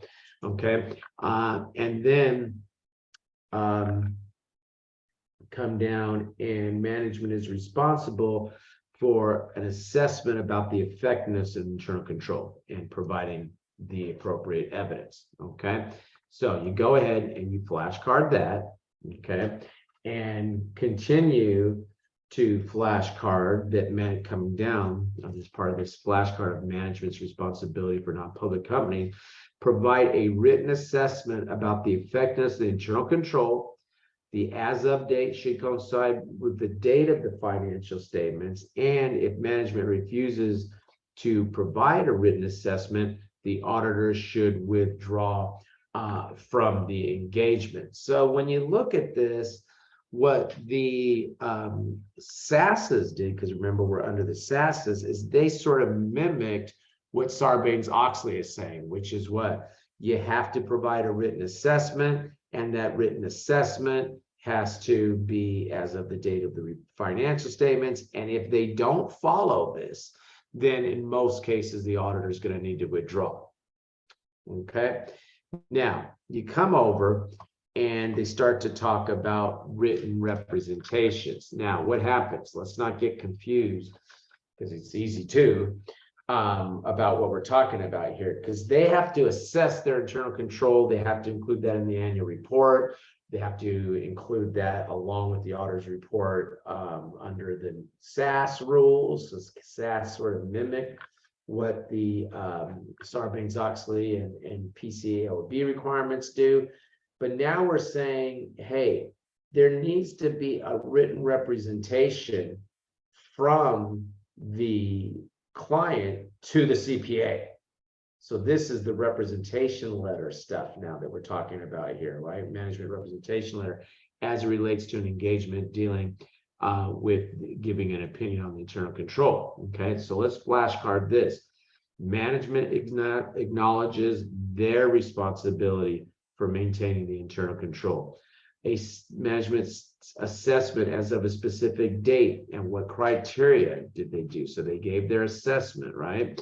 Affirms that they did not rely on the auditor's procedure. We saw this stuff similarly earlier, but let's go ahead and flashcard it again.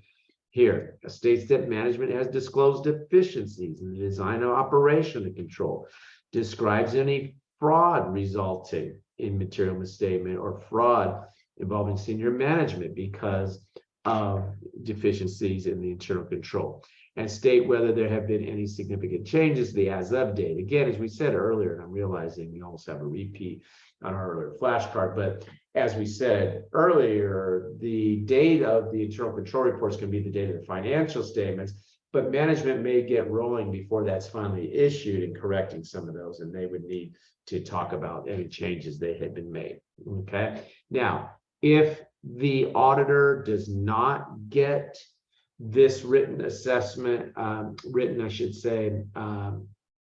representation from management that they can include in their work papers and whatnot, then they need to withdraw or disclaim an opinion on the internal control. Okay, so we want to get this, these representations. Okay, now let's look at how we'll plan the engagement. Okay, and we're going to really kind of quickly go through some of the planning of the engagement, because it's not something that is very heavily talked about on the exam. So I just want to come down and let's just talk about this top-down approach. Okay, so we will use a top-down approach in which we'll look at entity level controls, and then we'll look at assertion level controls. So let's just go ahead and flashcard the nature of entity level controls: management, override, control environment, centralized processing. Okay, and then just flashcard those. You don't need to get into these. Okay, go ahead, flashcard all of them. Okay, flashcard all of these as constituted as entity level controls. And then controls that are more at what? More at the assertion level, disclosure level, count balances level. Okay, and flashcard those. Okay, that's the approach that we're going to take. And guys, I'm not going into a great deal of detail here. I want you to flashcard it, but you might see one or two questions that ask you what would be an entity level control versus an assertion level control. Okay. Now you come down, and the most important thing here is that they tell us that the auditor should do what? Should test the controls. We hadn't said that before when we were talking about just giving an opinion on the financial statements. Now, if you're going to be giving an opinion on the effectiveness of the internal control, yeah, you got to test the controls to see if they have effectiveness or not. Okay. Now you come over to the next page. And let's continue with that discussion of the nature of the testing of the controls. And we have to test the controls, evaluate the design of the effectiveness. We're going to conduct walkthroughs, and then we will test the operating effectiveness of the controls. So yeah, Where before we said you may test operating effectiveness. If you're giving an opinion on internal control, you will test the operating effectiveness of the controls. Question on that? Okay, good. Now you come over and you take a look at benchmarking. Okay, and when we look at benchmarking, okay, when we're talking about automated controls, if they have not changed from year to year, the auditor does not need to retest them. Okay, these are automated controls. Why? Well, if they haven't changed the automated controls, computers don't lose their minds and break up with their significant other and start having problems, whatever. It should work again if it worked in the previous year. So for automated controls, we do not have to retest them. Okay. Now, once we have identified control deficiencies, we need to determine whether or not they are constituting material weakness, significant deficiency, and whatnot. And so we look at the magnitude of the misstatement and what the reasonable possibility. So we're looking at magnitude and likelihood again in determining whether a control weakness constitutes not good control deficiency, a significant deficiency, a bad significant deficiency, or the worst thing, a material weakness. Okay. Now we come over and they tell us that a control weakness may be, where'd my pen go? Put my pen down. It's just in my hand. No, I don't know. Here it is. Okay. And they tell us here that what a control weakness may be a material weakness, even if no statement has actually occurred. Okay. And we said that earlier when we were talking about just evaluating control weaknesses in any situation. And compensating controls, if tested and found to be operating effectively, may limit the severity of a weakness that we have found. So maybe we tested one control and it's not so great, but then we look and there's a compensating control, and we say, well, that maybe makes it not a significant deficiency, non-material weakness, because there's something else that protects us, right? Okay, now we will form an opinion, and we say that after forming an opinion on the effectiveness of internal control, the auditor should evaluate management's report on internal control. So management is responsible for preparing their own evaluation of their internal control, and the auditor goes and sort of corrects or grades management's report on the internal control. So since the auditor is going to have to do that, let's go ahead and flashcard what the auditor would be looking for. Okay, so the management report should indicate management's responsibility. It should identify the criteria used by management, usually the not Sarbanes-Oxley, but the COSO requirements. What is the as of date? Typically, it's the date of the end of the financial statement reporting date. If there are weaknesses, describe that. Okay. Now, they start saying that management should, and then they kind of all of a sudden jump into not the best writing I've ever seen, because then they start jumping into what the auditor should be doing here. So this green is what management should do, but then we can continue the flashcard is telling us stuff that the auditor needs to do. If the auditor determines that required disclosures for one or more potential weaknesses has not been included in management's report, the auditor will include that in their report. Okay. Or if management doesn't fully describe some sort of problem, then the auditor will do what? They will put that in their report.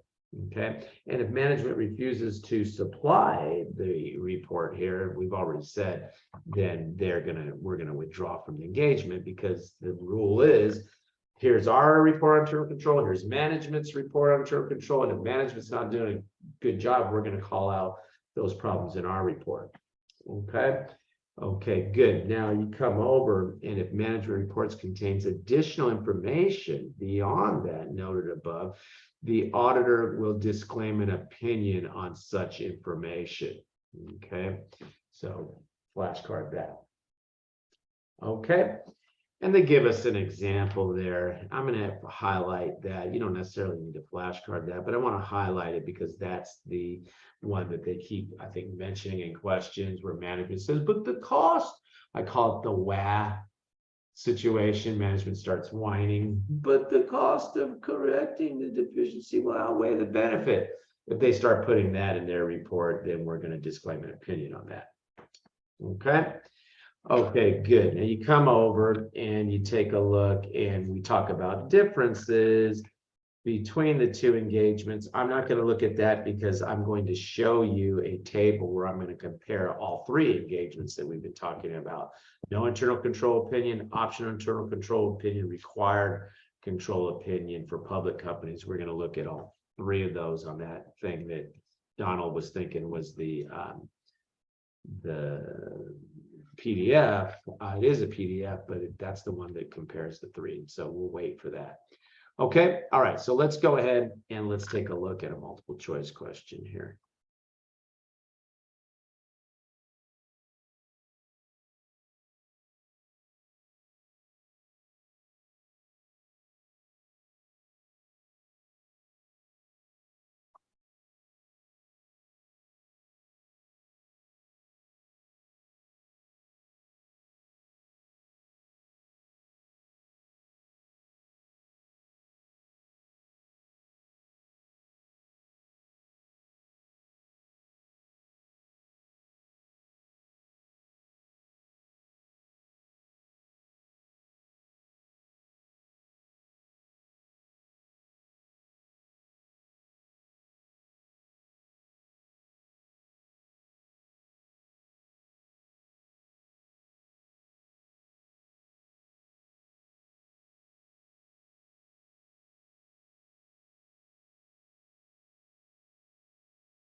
Okay, looks like most of us had answered that pretty quickly, or it took us about a minute, so that's good. Okay, and most of us got it right. That's good too. Okay, now when you look at this, the choice is A.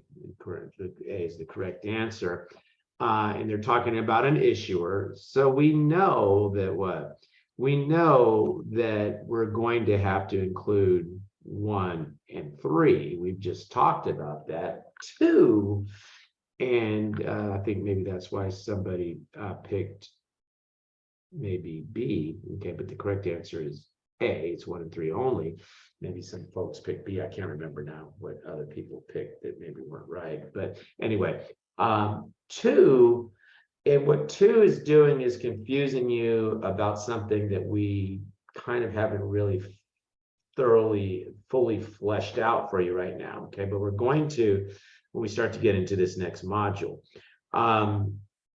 Yeah, we talked about the opinion on the internal control, but those communication requirements, the internal communication that goes to management and those charged with governance, it still applies. And it's many of the similar concepts. Many of the concepts are similar to what we've already talked about that apply as to what you report internally. So we're going to be going forward here now talking about in the next module, what needs to be reported for the public company, non-public company, where we're issuing an internal control opinion externally, but what needs to be communicated still internally, like we talked about for the no internal control opinion engagement. And then, and I think, I don't know if it's another module or not, but then we're going to look at, well, what specifically needs to be included in the opinion report. Okay, so first we're talking about internal communication, and then we'll talk about external communication. In other words, what needs to be reported in the internal control opinion report. Okay, so let's go ahead and take a look here, and we start out with communication to management and those charged with governance. This is internal communication, and the only reason we're calling out non-issuers here, because we're going to see we have to do similar internal communication for a public company for an issuer, but there are some annoying small differences that constituted talking about these separately. Okay, so let's just go ahead and let's take a look. And for the non-issuers is what we're talking about first here. We need to report to management and those charged with governance in writing significant deficiencies and material weaknesses. Well, that's similar to what we saw when we aren't even issuing the opinion, right, on the internal control. So that's not that very different, okay? And note that we have to report those remediated during the audit and those that were previously communicated but have not been corrected.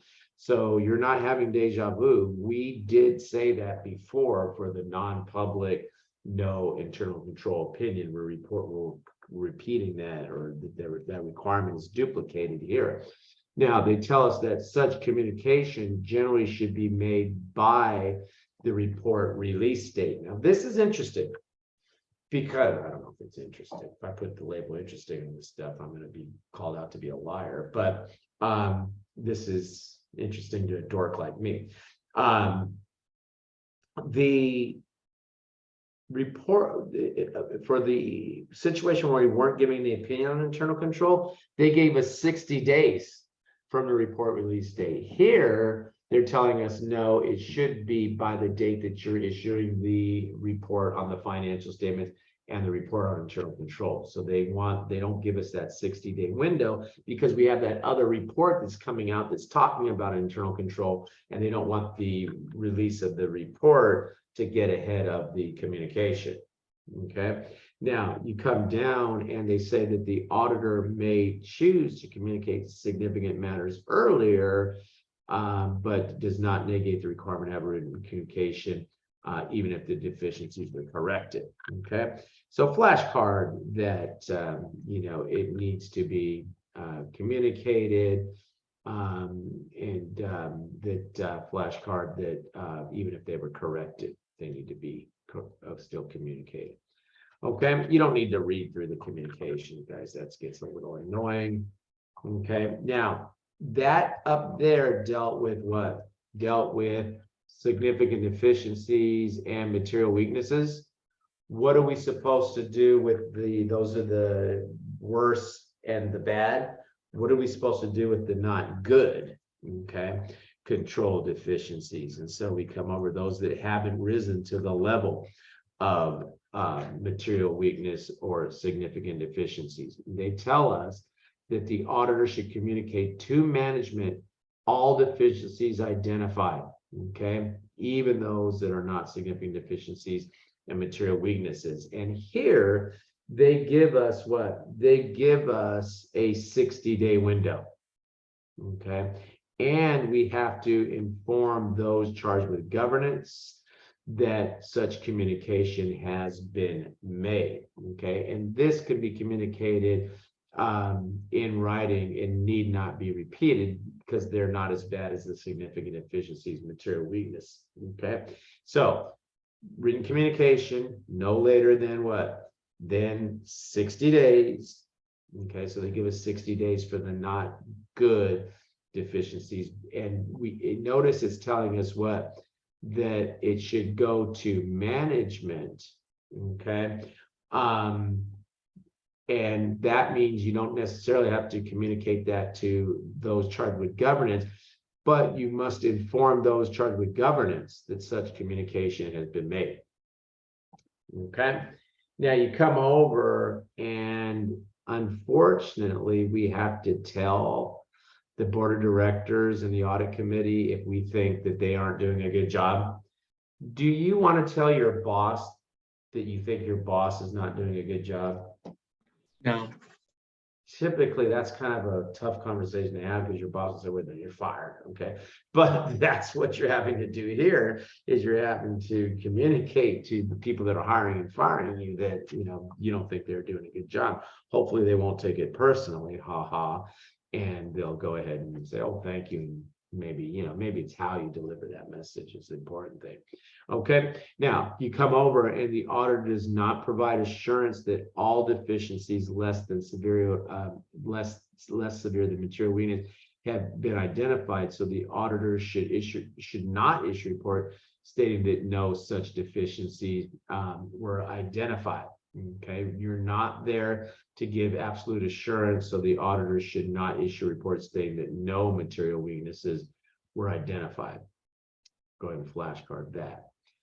Okay, now you come over and let's see what some of the differences are for the internal communication now to management and those charged with governance. Would you say, well, isn't that what we just talked about? Yeah, for non-public companies. Let's talk about it for public companies. And the difference is so slight, it's almost annoying. Okay, but let's go ahead and take a look. And so they tell us that the auditor must communicate in writing to management audit committee all material weaknesses identified during the audit. Okay, so and they tell us here that the written communication should be made prior to the issuance of the auditor's report. So think about what we've had for the no opinion. They gave us 60 days. For the opinion for non-public company, they said by the report release date. Now they're moving it up and they're saying prior to the report release date. Okay, the auditor is required to communicate significant deficiencies.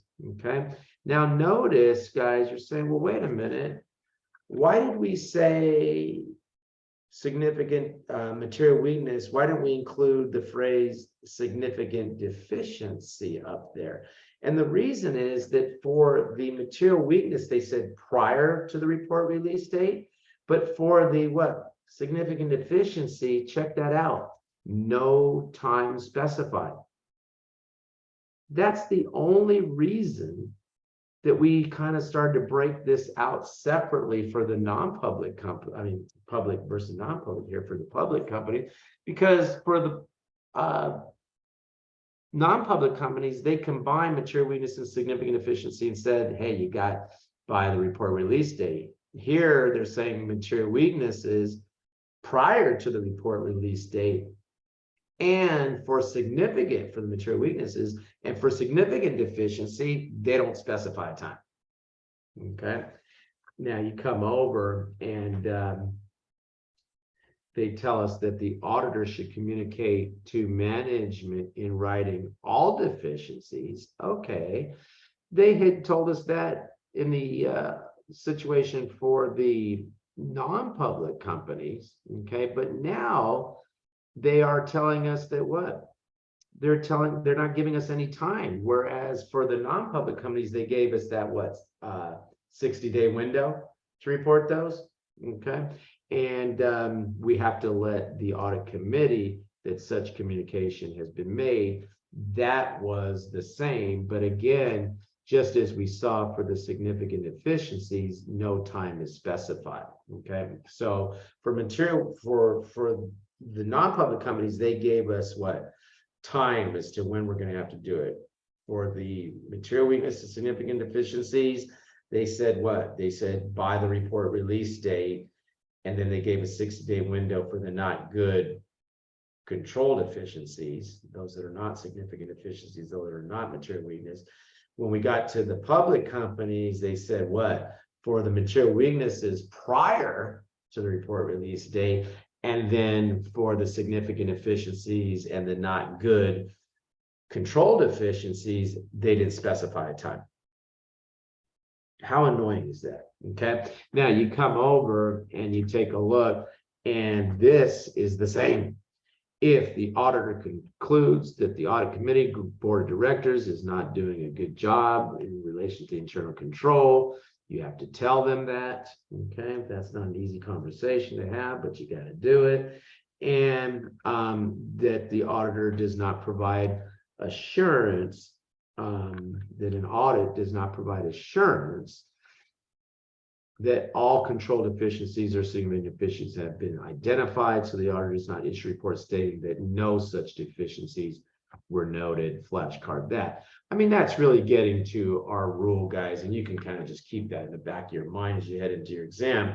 There's no such thing as an absolute assurance. The only thing that we absolutely ensure in an audit is that we are independent. That's the only absolute assurance that we give. There is no other absolute assurance that we give. Independence, yes. Nothing else is absolute. Okay. Okay, good. Now you come over and you take a look. And let's take a look at the reporting. So now, guys, we've shifted gears and we're now going to talk about the external report, the opinion that comes out of internal control. Okay, so we talked generically about what goes on in these audits, what the requirements are, getting management's assessment, management representations. Then we talked about communication internally to management and those charged with governance. Now we're talking about what that external opinion reporting will look like. Okay, and again, there are slight annoying differences between the two that require us to talk separately about non-issuers versus issuers. Now they tell us that the report can be, that we could issue combined reporting that will give the opinion both on the financial statements and the internal control in the same document. Or we could have what?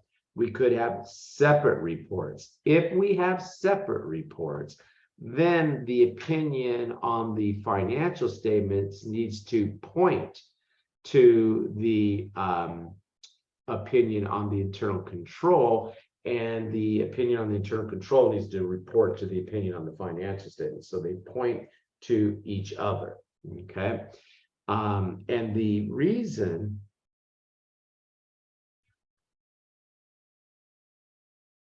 we say this is that we say that in a separate report or issue, each report should contain a separate paragraph within the opinion section.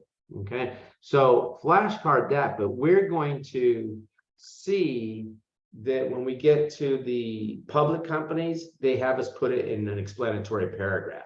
Okay, so that's really the only difference. The nature of what's being communicated does not change between the two types of opinions. Okay, but here it will be in the opinion section that the two reports will make reference to each other. Okay, now you come down and you take a look at the this passkey, and I want you to flashcard that. I don't know that they mention this inherent limitations paragraph anywhere else, so I want you to flashcard in the passkey. Basically, what inherent limitations paragraph in the internal control report says is shit happens. Even though I am telling you that I'm giving you an opinion, unmodified opinion on the effectiveness of internal control, there still may be a problem. Okay, so there's an inherent limitations paragraph that goes in there. Okay, now you come over and you take a look, and the following paragraph should be added to the separate report on the financial statements, in which you'll say, hey, we have provided an opinion on the internal control. Okay. Okay, good. And again, you could have the combined report. Now you come over and you take a look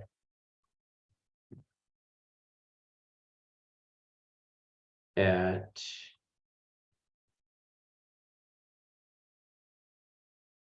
the report date. Okay, and the date of the report should coincide with the date of the financial statements. Flashcard that. Okay, and then let's take a look at what happens. And I think this is interesting. It just takes one. The presence of one material weakness results in an adverse opinion. I love that. I like that. They don't have us, how many material weaknesses, how many weaknesses that are going to result in a misstatement? It's going to happen because we looked at the likelihood to determine it, and it's going to result in a material misstatement. The magnitude, how many of those coming material misstatement problem, holes that are going to cause material misstatement, how many does it take to constitute an adverse opinion on the internal control? Answer: one. Okay, so that's pretty interesting. I like that. Okay, that's a good way to look at it.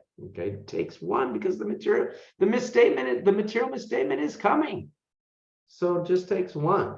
Okay, Now you come over and they talk about other considerations, and let's go ahead and flashcard some of that. Okay, if management report fails to include one or more material weakness identified by the auditor report should state this. Okay, describe the omitted weakness, etc. Okay, also communicate that situation to those charged with governance. Okay, if management report includes a material weakness, does not adequately describe it, then the auditor should describe that, should call that out in their report. Okay, so flashcard that. And we kind of already said that, but let's just go ahead and flashcard that again. And then the auditor should consider the effectiveness of the adverse opinion of the financial statements to indicate whether the financial statement was affected by the material weakness. Now that's getting us more into not a reporting requirement, but what, well, maybe I need to go back and make an assessment of those risks, and we said that earlier. Okay, now you come over and you start to take a look at what happens for issuers, and guys, it's going to be almost the same thing. Okay, they almost could have combined them, except that if it is a what? If it is a separate report, each report should contain, and instead of saying that it would be contained in the opinion paragraph, it would contain what? Explanatory paragraph. That's the only difference between what we're going to be saying here as to what needs to be reported. So we kind of start repeating ourselves. Okay, now we come over and you take a look and notice, for example, we still have what? Inherent limitations. Okay, so that goes into both reports. Okay, so that is something that we would see in either matter, in either situation. Let's take a look at the report date, guys. Report date, and it coincides with the date of the financial statement, of the report on the financial statements. We said that a minute ago for non-issuers, no difference there.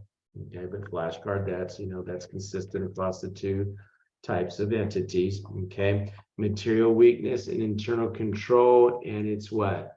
One material weakness. Just takes one material weakness to cause a situation where we're going to give an adverse opinion. Same thing we said for the non-public companies. The only difference we've had so far is one case we had the separate reports. We called out the other report in the opinion. Here we said use an explanatory paragraph. Okay. Again, if management's report fails to include one or more of the weaknesses, the auditor report should state this and should describe the weakness. We've already said that, okay, for non-public companies, and we need to do what? We need to let those charged with governance know about this situation. Same thing we said for non-public, we're saying it again here for public. If management includes a material weakness but does not fairly present it, then the auditor will fairly present it in their report. Same thing we said for the non-public companies a minute ago, okay? The auditor should consider the effect of the adverse opinion on the financial statements. You're not having deja vu. We are repeating ourselves, okay? And we're doing that here simply because we had that slight little difference in the structure of the report between the public and the non-public companies, okay? Now, you come over, and if we have a previously reported internal control weakness, and let's take a look at that. And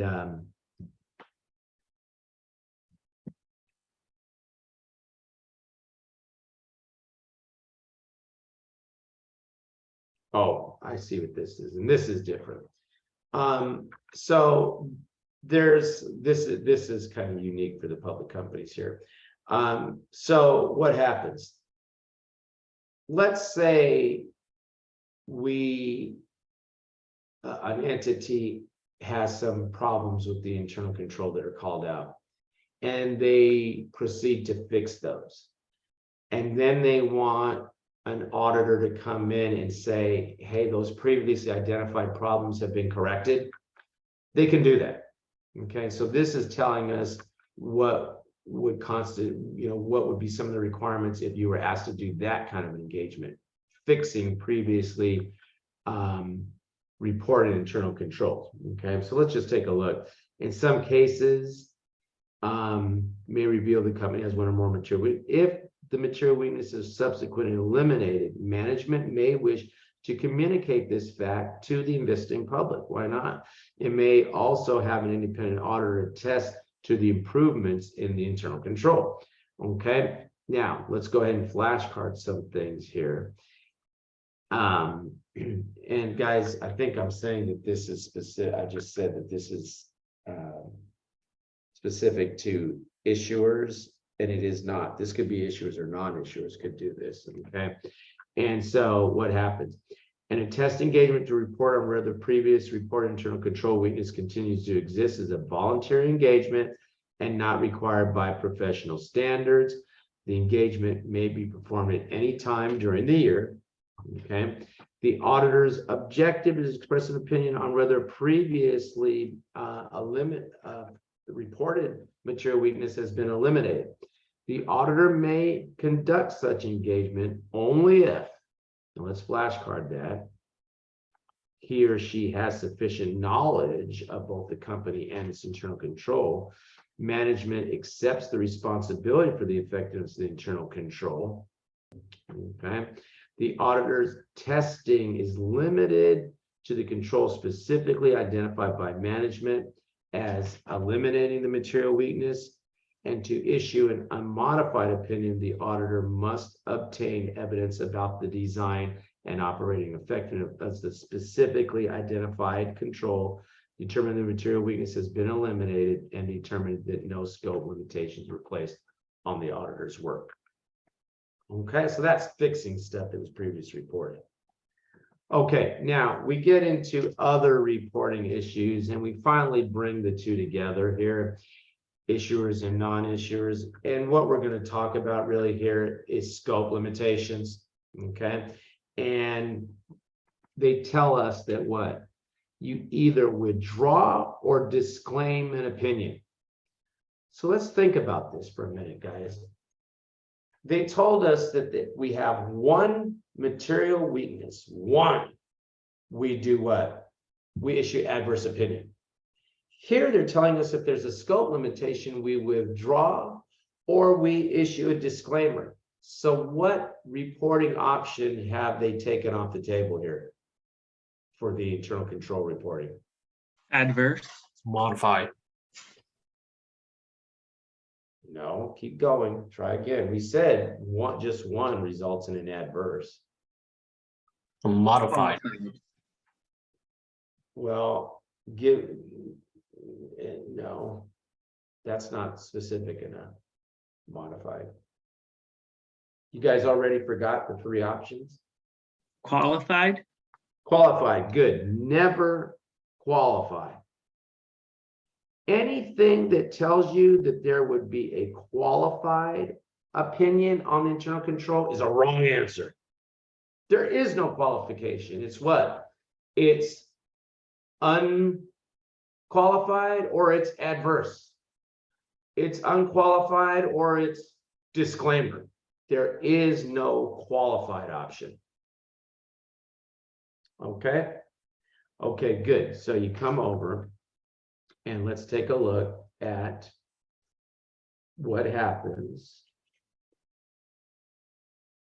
when we have disclaimed an opinion.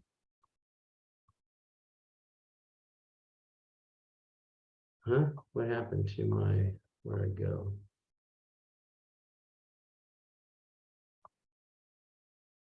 Oh, right here. When we disclaim an opinion, okay, any material weakness identified should still be described in the disclaimer. Look, just because you're disclaiming doesn't mean that you should just, go silent on material weaknesses that you did identify. Okay, you have responsibility to the public here, and those charged with governance should know that we are disclaiming an opinion because of a scope limitation. And the auditor may issue a report disclaiming an opinion as soon as the auditor concludes that we have the scope limitation. So you don't have to wait around to issuing the report on the financial statements and whatnot, you can disclaim that immediately. Okay, okay, good. Now come down and let's take a look at this question. Oh, before we do, let's look at that chart that I had showed you before.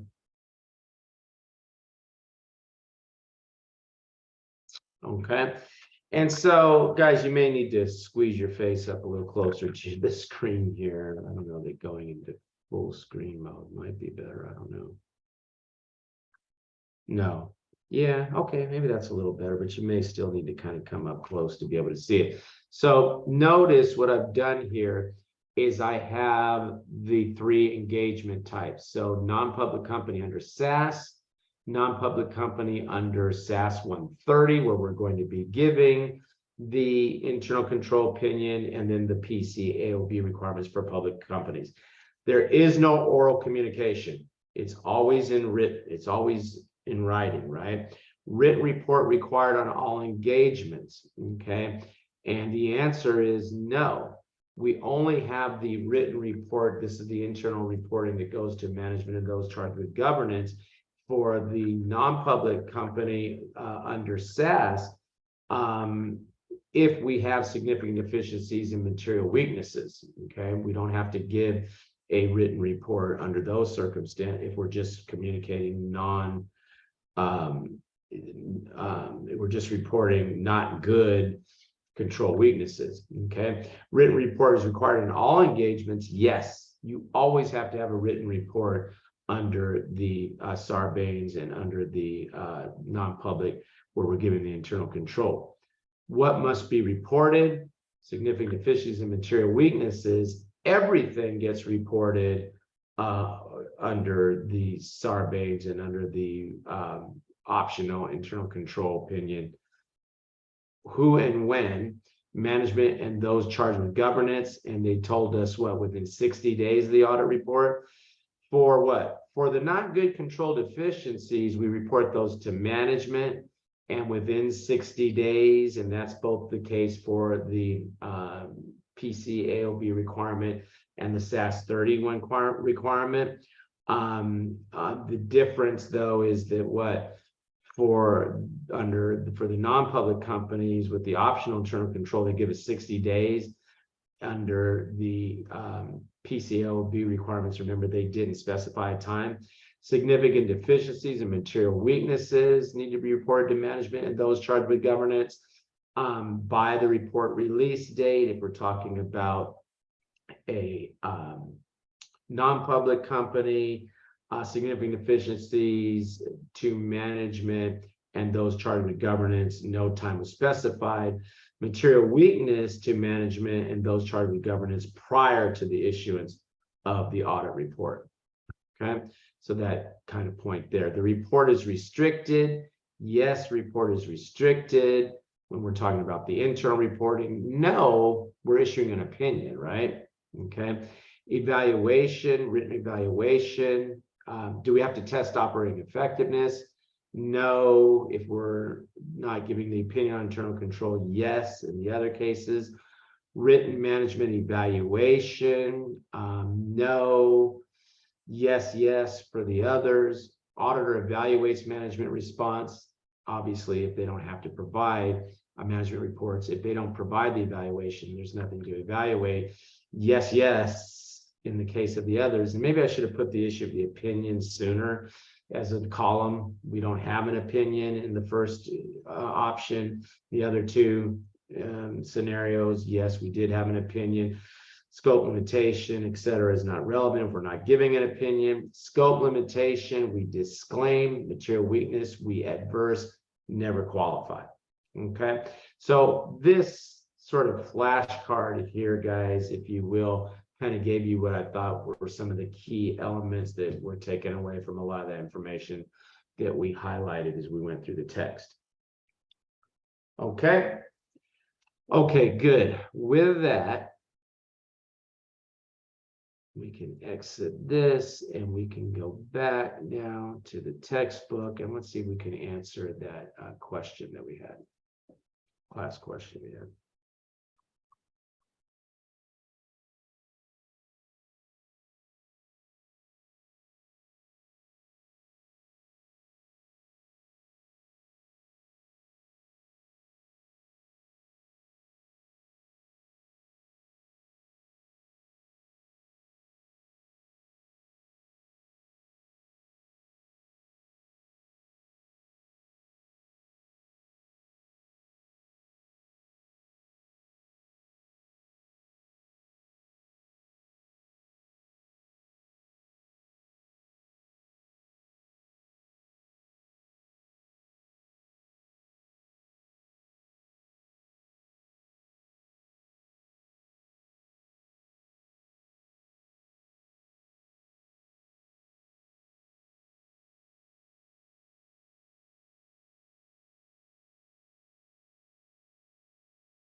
Okay, guys, looks like most of us have had a chance to look at this, and I'm going to go ahead and end the poll here and take a look at how we did. And okay, pretty good. Most of us got this right, 85% of us. But let's take a look, okay? And we start to look here, and they say, which of the following best describes the responsibility of an auditor with respect to significant deficiencies and material weaknesses, okay?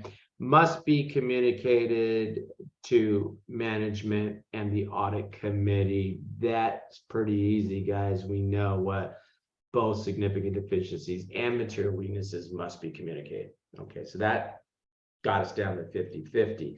Then what results in an adverse opinion on the effectiveness of internal control? And what? There was no call out about significant deficiencies. They don't want to cloud the matter here. What they're trying to say is there's not going to be any qualifications. Okay, we're not going to sit here and say this is the number of significant deficiencies that result in adverse. We want everybody's attention to be very crystal focused, okay, crystal focused on material weaknesses that are going to cause there to be a material misstatement in these financial statements, and that's an adverse opinion. Okay, so they're really trying to what? Hone our focus on those things that are material weaknesses that are going to result in a material misstatement. Those are going to result in an adverse opinion. So that's why they don't really make us worry about, they don't start blabbering about this many significant deficiencies equal material weakness. They don't get into that. Okay. Question. Okay, guys, I don't want to start module 3 because we can't finish it in the time that's left. So we will pick this up after Thanksgiving. We do not have class next week. Next week is Thanksgiving. I hope you have a good holiday with your with your family. You know, say your parents, because I assume you're younger than me. My parents are no longer with me, so enjoy your parents. Okay, if you are going to hang with them, enjoy your family. However, I do want you to stuff flashcards in the turkey, so that when you go and you're sitting there for Thanksgiving dinner and everyone's pulling out stuffing, you're pulling out your flashcards, okay, and looking at them for a little bit at the Thanksgiving table, okay? I don't know about all that, but anyway, John, leave the humor to the professionals, okay? So, guys, have a good holiday. We will reconvene after the holiday, Thursday. We'll pick up here with module 3, okay? Thank you. Thank you. Thank Okay, you. thanks. Thank you. Have a Good good night. Good night. Good night. Uh, Happy Professor, if I Thanksgiving. may ask a question, if possible. Yeah, sure.